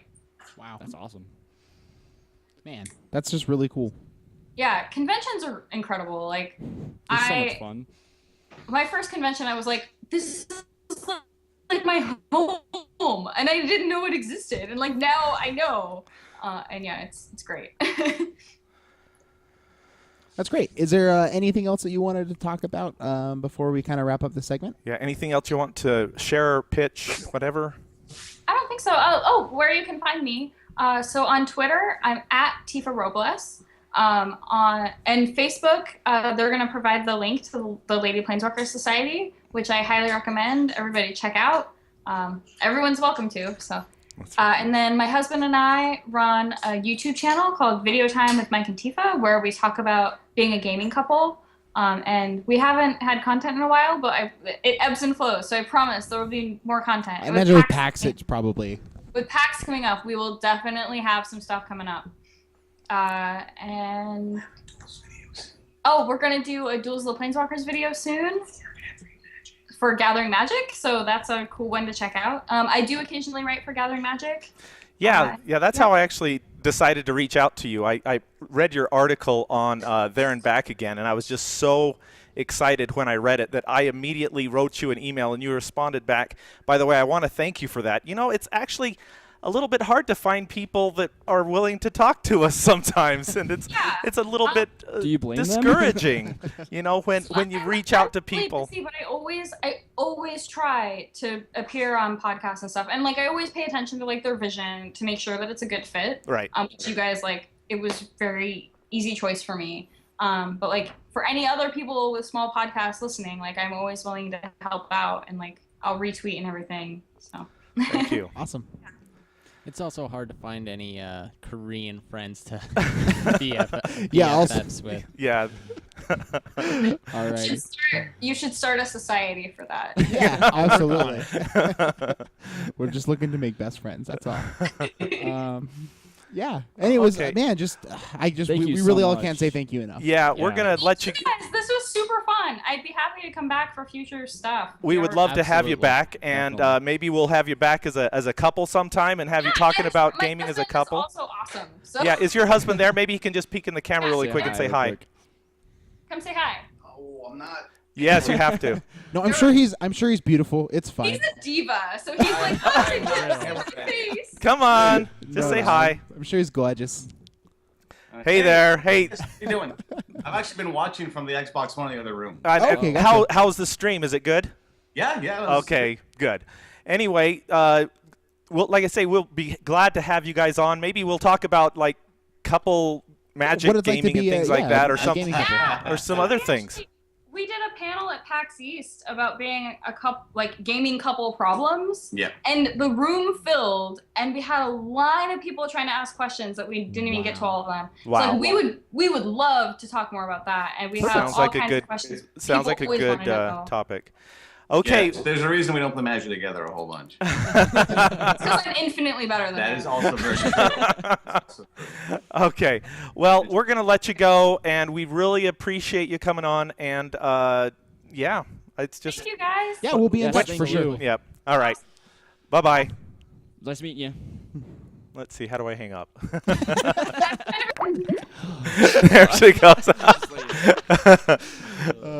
Okay. Let's see. All right. Well, hey guys, thanks so much for hanging out with us for our main phase, and I guess we're gonna go ahead and move on to the next thing. Let's see if we can put my face over there. And I don't know why that went away, or why that didn't go away. Why is that doing that? Maybe. I Thank- don't know, but it's a bit awkward. Yeah, a little awkward here. That's okay. Just We're sit trying. Oh in man, the I don't know. That was just There it is. That was just absolutely That was so awesome. cool to have. That was- That actually was. That was very fun. To get a new perspective on things, that and just to try and find out some of the subliminal messages that we're sending out that we're not even realizing that are. I think happening. a lot of guys don't want to be a jerk, right? Yeah, yeah, I think naturally, most I of think us. she's right. Probably 90%. You know. Yeah, are- it's just stuff that it's maybe built into the culture that we learn accidentally, and Yeah. I don't know. I think it's worth it to change Absolutely. that. Well, and like in Magic, as a the majority of the community seems like I don't know, maybe a little bit more shy than the average group, right? It seems like at least Right, but then there's always like those loud guys who And kind then of the maybe make loud, those yeah. those comments that Well- are negative or something, and it becomes part of the culture. But I and have it's to not feel good, like so. sometimes those are the ones that are probably the most insecure too. Right, yeah. You know, Absolutely. We've kind of talked about that a little Yeah. bit. but Anyway, okay. So, are we just? Do you want to just move along Yeah, I here? think so. Let's move along. Combat phase. So, what happened this week, guys? Who played? Who didn't play? What happened in general? I know for me, I've been playing Right. a lot of PDH recently, actually. Ooh. Pauper EDH. Oh, okay. Basically, what it is instead of having like your regular legendary creature that's a rare or whatever, you know what I mean? Like, you basically pick any uncommon creature you want, and that is your general, and the rest of the deck is just commons. So it's actually a really cool way of like playing, I guess, budget Magic, but also kind of playing with a lot of cards you would usually never play with, in a constructed environment. I mean, it's pretty fun. I've been enjoying it a lot. My my general is Karozda Guildmage, and for 3 mana you can give a guy Intimidate and +1/+1, and 4 mana sacrifice a guy to put saplings into play equal to their power. And it's just been a lot of fun to see all these different types of brews and stuff with all commons. I mean, Right. it's been really, really kind of cool to see. So, That's really sweet. but that's what I've been doing. Yeah. Damon? I got a chance to actually introduce to 2 different new people BattleBox. Like right after awesome. Oh, it was sweet. just I had nice. BattleBox on the mind, and so I would run into people and be like, "Oh, do you have 10 minutes? Because we need to make this happen." So You want a box? anyways, yeah, it just ended up being really, really positive. Each time people were kind of like, what is this? What's happening? And then I would just go, here's your lands, here's your 4 cards. Now let's play Magic. And like, it's amazing how fast you can just jump right into a game. Yeah. And have it be interesting and fun. So Xavier is somebody that I played with. I think that was the thing I was surprised at, because when you were first describing BattleBox to me, I thought it was more of a draft format, and I was thinking, oh, okay, so this, but where you just split up the cards and go for it, that is really It's cool. super fast. Like, you Yeah. can get games in like 10 minutes. Yeah. So, That's awesome. anyways, getting a chance to sort of spread the gospel of the BattleBox has been pretty positive. Testify. for me. Spreading Yeah. the word. Yeah, for sure. So, how about for you, Blades? I've been having a pretty rough week. I've been putting in a lot of hours at work, so I haven't really had a whole lot of time to play. I was able to play F&M. I was able to scrounge up a deck by then. I played that red-white burn list that I played last week on stream. And you said it went pretty well. Yeah, it went pretty well. I did not drop a game, which is actually saying something for a burn deck, I believe. Right. That Stoke the Flames, that thing's for real, especially with Pyromancer. Yeah. That 4 tickets seems- right now, I heard recently. Yeah, online. It's Online. 4 tickets, and I feel For like uncommon. that's Wow. yeah, that's fully reasonable for a card that powerful. yeah, I just felt like I couldn't go wrong, and you do still have to type play with the deck a little bit, but so long as you have that, you have so much resilience with the Chandra's Phoenix, and those take you a long way, even as far as just like leaving them up as chop blockers for the guy, and then burn them at the end of turn, bounce them back to your hand, and then leave them up for chop blockers more. Yeah, I felt pretty good about the list. Outside of it, needs more shocks to trigger the Pyromancers more often. Needs more cowbell. Needs more cowbell. that was horrible. I'm sorry for ruining your guys' earlobe. Can't do Christopher Walken, can you? No, I cannot.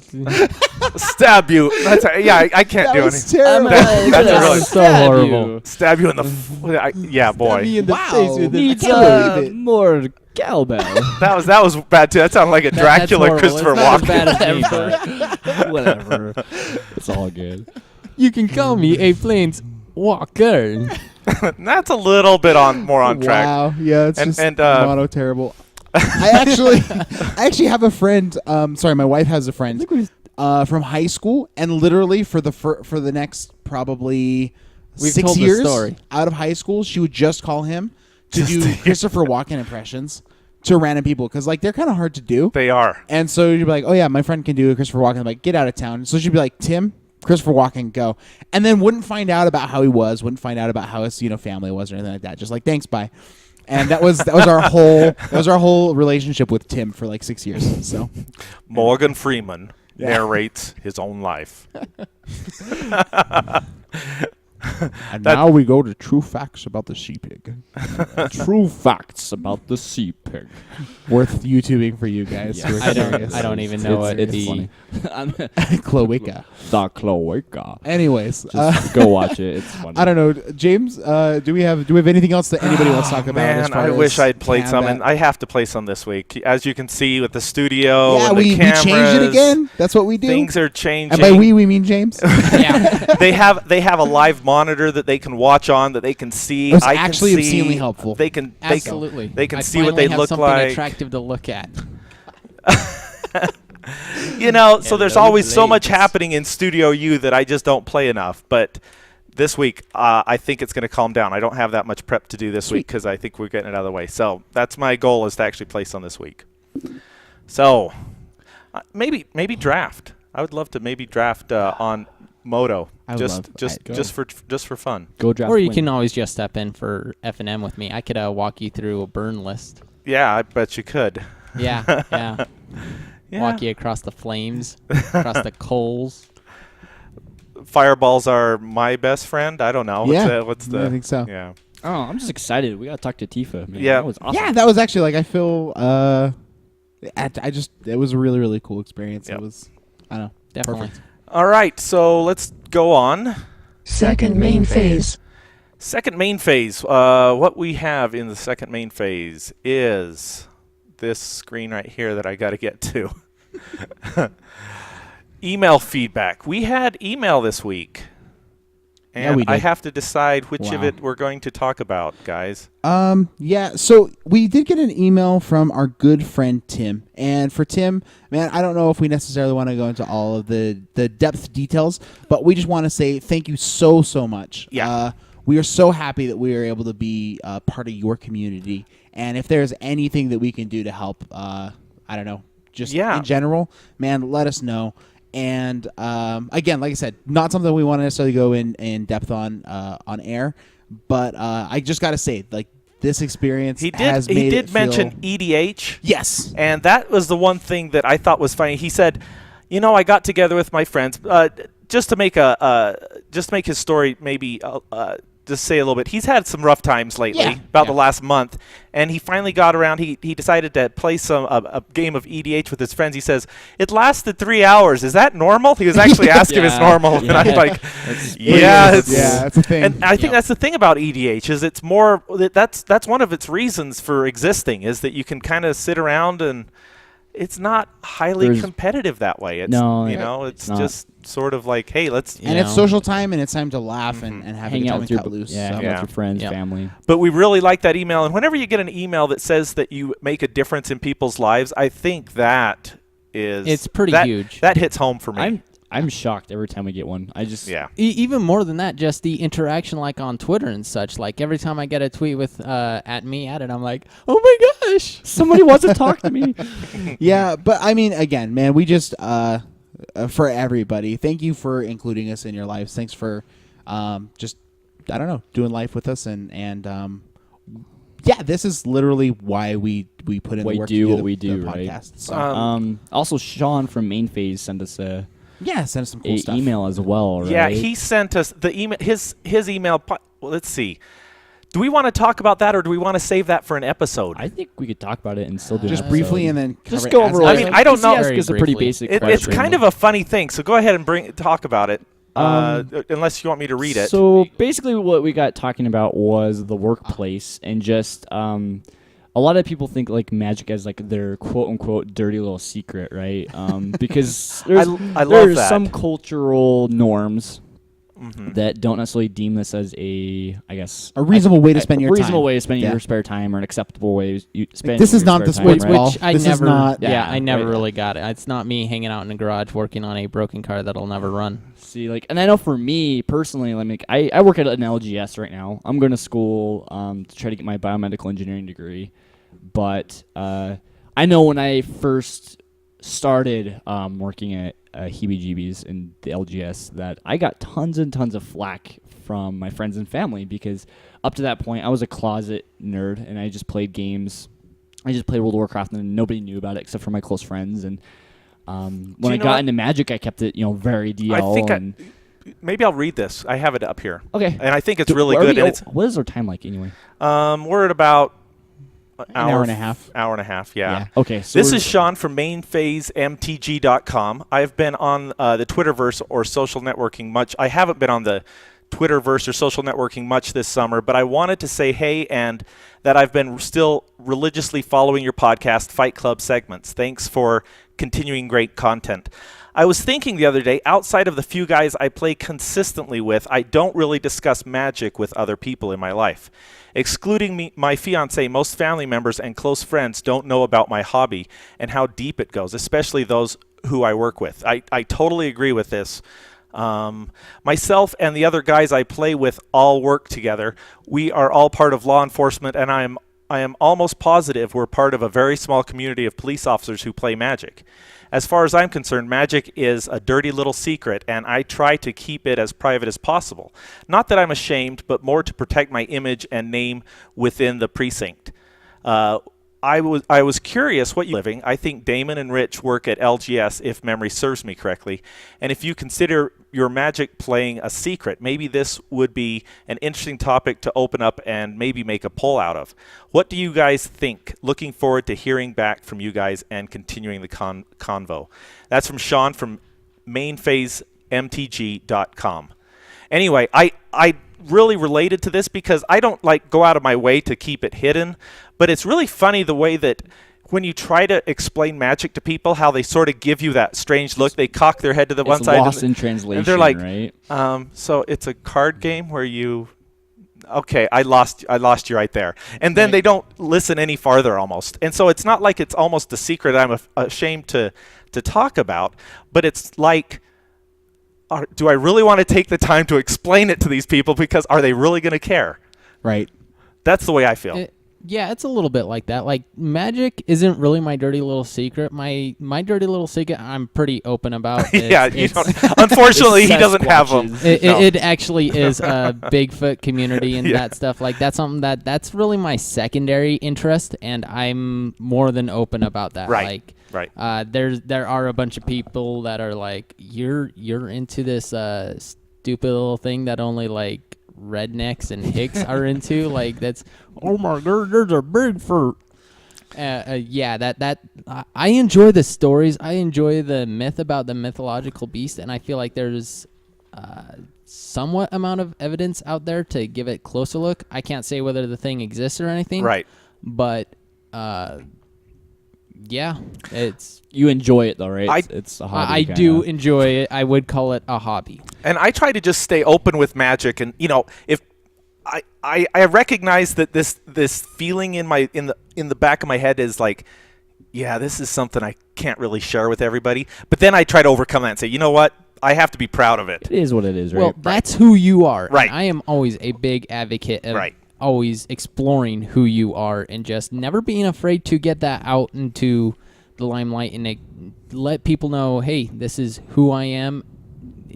Why should it matter if it's okay for you or Yeah. not? Well, and that actually kind of goes perfectly with what we just talked about with Tifa, right? Like, say, you're a woman or a lady that's playing Magic and you're having troubles at your FNM or whatever because these guys are being, guys and idiots, that shouldn't stop you from enjoying something you love, right? Absolutely. You should be able to go, like, maybe there's an LPS, chapter near you, or maybe there's another store where you could feel more invited and welcome, right? Like, Yep. or a better community. There's always going to be a better community out there, or help change the community you're in to be more accepting of that, which is kind of cool. Absolutely. And if there is one message to take away from this podcast, that is definitely going to be it. Yeah. And just to clarify really, really fast, Sean, I'm actually a pediatric home care nurse. Oh, that's right.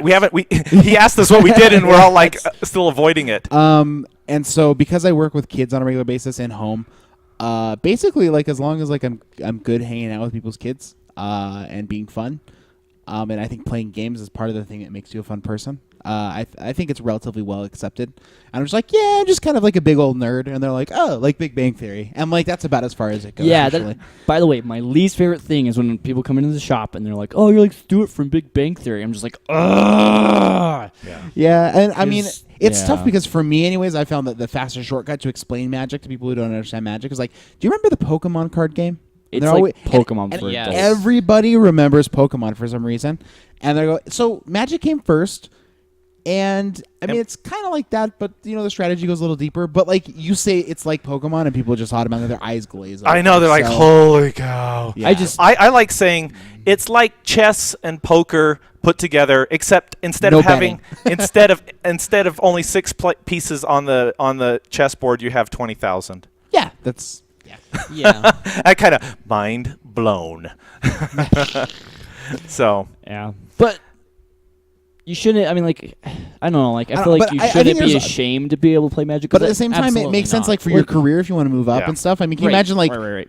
like, Burks, if you're little wizard, if you're, get in here. If your The commanding captain wants to talk to officer- you. Like, that'd be really rough. I'm, you know? if your commanding officer doesn't understand, what I mean, they're the ones promoting you. Right. Maybe it might not be Especially worth when it is such a expressing, but- brain-intensive game. But I love our community. I mean, we have Sean is a police officer. We have Bruce is a school teacher. Yes. Yep. French school teacher. We have Peter is a Writer? It's just an amazing And that's community just- we you're have a so programmer? far. I'm a programmer for a major fuel card company. That's what I do. I program in C and Java and just all day long, and I love having Magic as something I can enjoy. He's a wizard. I'm a wizard. Wizard. So, and let's see, and Rich does work at an LGS, but he's a student, But I'm a student, so and not just a student. You're a student majoring in Engineering. biomedical engineering. yeah, which doesn't sound like a small thing.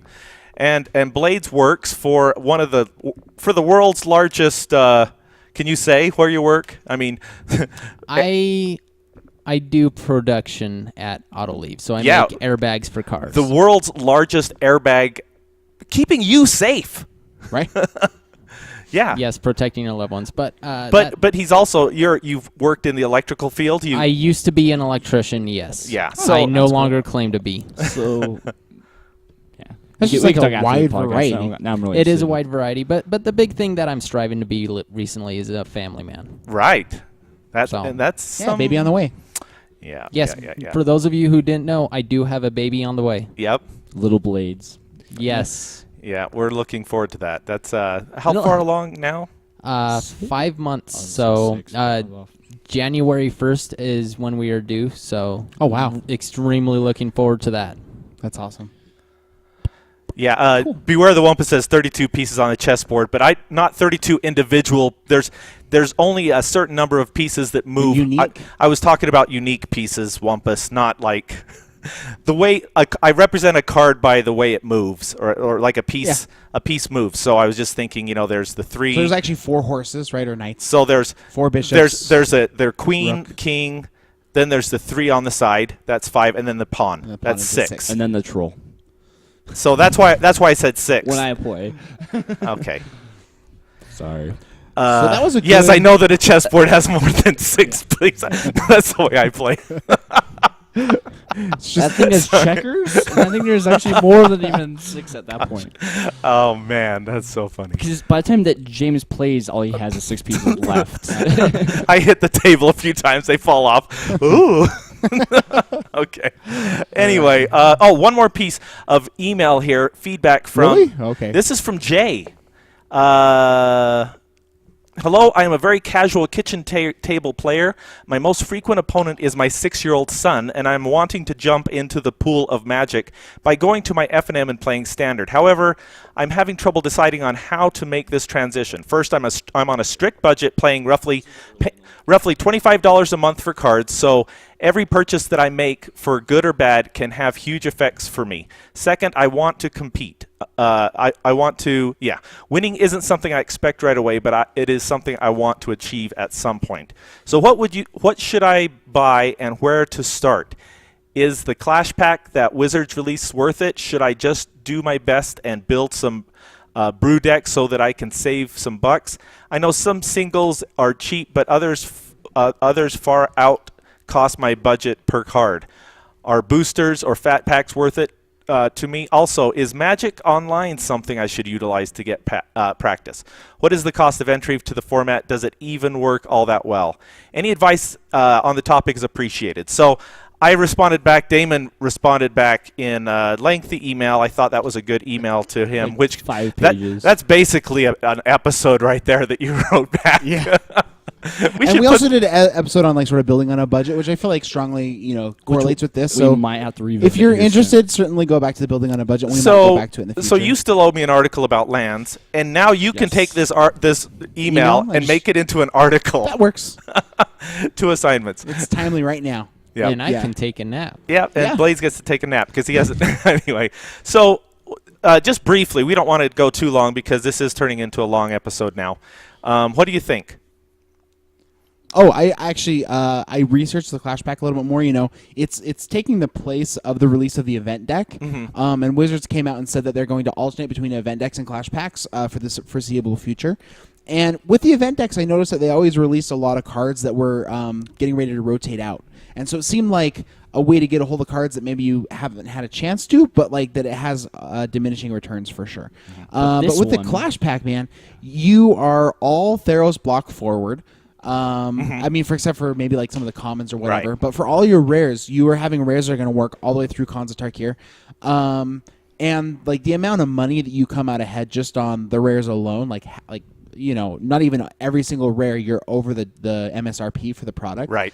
So I feel like it's great because you can battle against your 6-year-old with the 2 different decks, and then there's a guide on how to mash them into one deck. Right. And there's a couple different ways you could build it that are all viable. And I feel like the Clash Pack is actually a super smart purchase. I feel like going to pre-releases are just good as a player. So it was kind of like month number 1, you're $25, which Clash Pack is actually like $30. But anyways, Clash Pack is your first assignment. PTQ is assignment number 2. And I actually invited him like, hey, email me back and like, let's keep planning I would together, love to hear the results of this. And I think $25 is perfectly legitimate. Yeah, I would say it's actually close to my current Magic budget right now, to be honest. And one thing that I think is interesting is that a lot of times my son has thrown together rogue decks and has gone to FNM and has come out 1-3, 2-2. Right.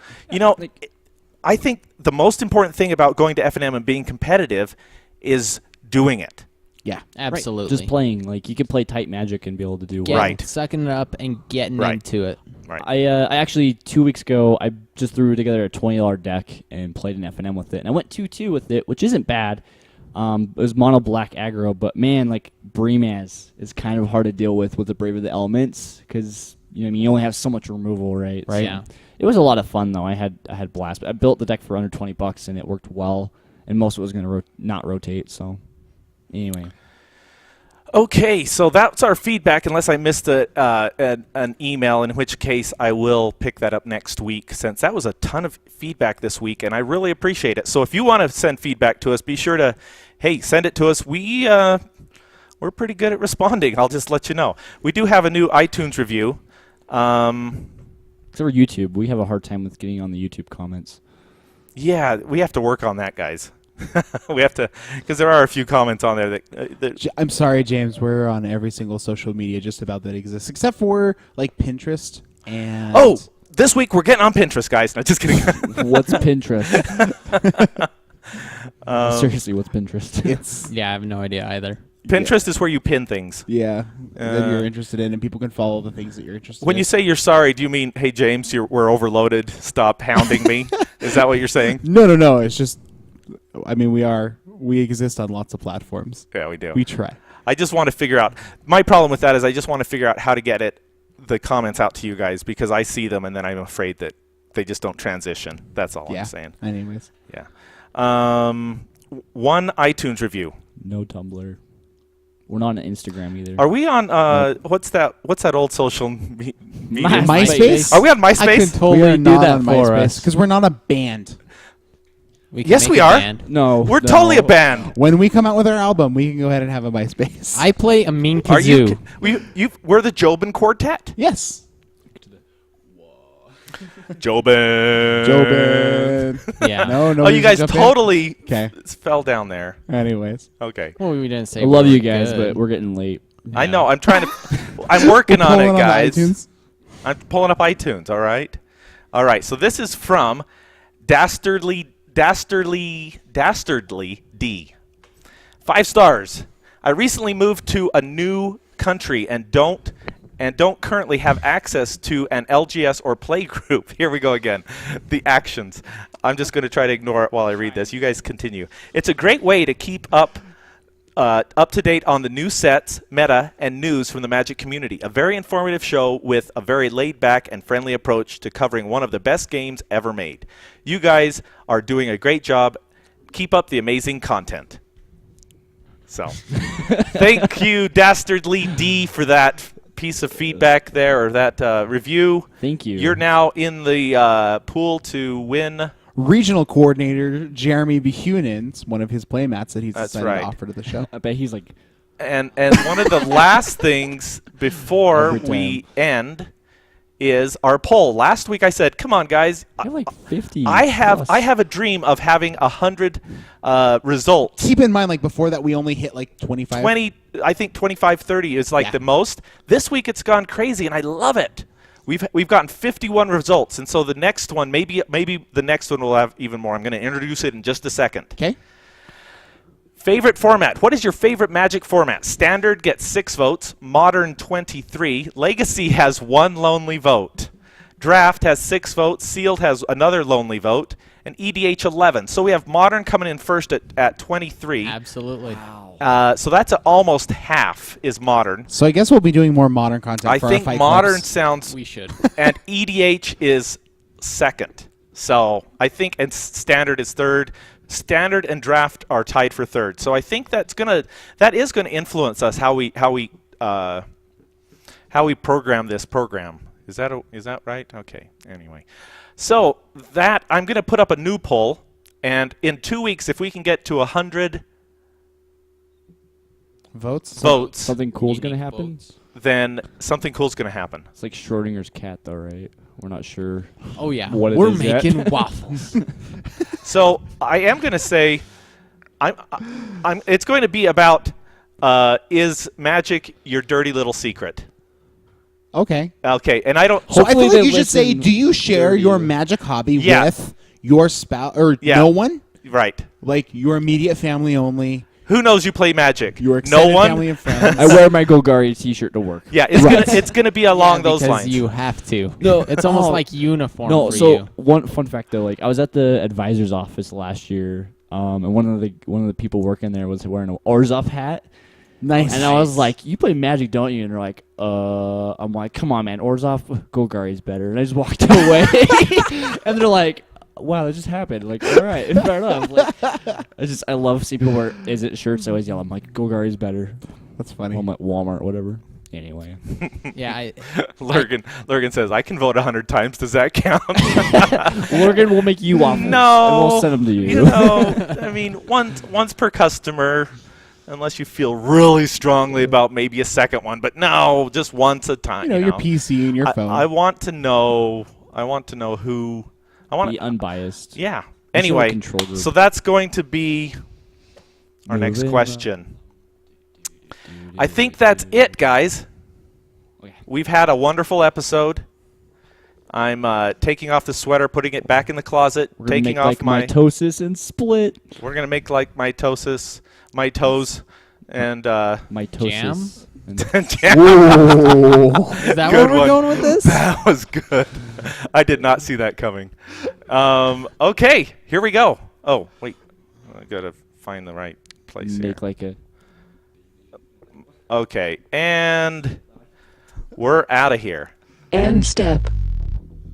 If you want to contact us, you can send email to mtgupodcast@gmail.com. Interact with us on Facebook by going to facebook.com/mtgu. Follow us on Twitter @TheMTGYou. Catch us live on Thursday nights on twitch.tv/mtgu. Schedule and like us, or subscribe and like us on YouTube. Find us on youtube.com/TheMTGU. The MTGU. We're also on Stitcher. So for the MTGU podcast, I'm I'm Blades. I'm Rich. I'm Damon. and I'm James. Now we pass the turn to you. Oh, Oh yeah. This is the new one. See, no, I'm telling you, it's the finger pointy. So here's the thing. I feel like we had this super tight show when Tifa was here, and then like she left, and we're like, that was a really good show, and then the wheels kind of just fell off. Absolutely did fall off. I don't think so. I think we had a lot of good content even after. No, absolutely. But I But just it- feel like, obviously I it feel was like I was like, trying to be like, okay, be professional, and then Of course we had know. good content. Anything with me in it is going to be good content. obviously. But I'm like, okay, just button wait- up my way Star to Trek talk shirt. down to me like that. Be fancy in my fancy Star Trek, and then I'm like, okay, sweet, it's a wrap, we made it, and then we're all I like, thought it was awesome. oh my gosh. I felt way really quiet the good. entire time, but I was like, I don't know what to interject. Oh, T-Bab Well- T-Bab632. I love how I slaughter names. It's my thing. It's I disagree. I like how the show after. You like the loose cannon feeling? So, what was it? Who said? I just saw something here. Let me go back up. It says, someone said, "How do I schedule thank you so much. Oh, can you for schedule no, for the last. Hey, if you little want to stutter. interview us on one of your pieces of content, you could certainly try to schedule us, and we could all try to show up. What's that? that was something you were fumbling with there Yeah. at the end. Oh, how do I schedule? Schedule us. I mean, That's subscribe where to I us. was going with. I'm Yeah. schedule. I'm Blades. How do I That's where I was schedule going you? For, but apparently Well, I'm slow. Well, I'm open Monday. Scheduling. I'm available on the days that end with day. That's a lot of days. Oh no, Verbal Wanderer was asking us what our favorites are. Mine was Dungervelder. Damon's is freaking Rude Guy. Rude guy. Snapcaster Mage? No, bouncy things. Oh, yeah. Actually, no, it's Deadeye Navigator. Deadeye Navigator. Which I is love Enter the jerk. Battlefield abilities. Jerk Eye so Navigator. Deadeye Navigator is Blades just is easy Island. I have a unhealthy relationship with Spellstutter Sprite, and also I like the old Nissa as well. Everybody else hates her. I feel like she's okay. Elves as a whole, I'm fond of. And Lightning Bolt. I am Lightning no. bolt. You would think that No, my this is favorite Goblin is Kaboomist. no. You'd think mine was a red card, but it's not. Oh, what is Oh, it? It's Pack Pack Rat. You Yep. knew this already. Pack Rat. Which is funny. I'm a red. He was in a Pack Rat before Pack Rat was a thing. I was. We I have was. video He's proof. so hipster Yep. of Yeah. that. I'm so hipster now. It's just like, oh, whatever. Now he's gonna show up with his black rimmed glasses and his coffee. It's frappe. It's a frappe.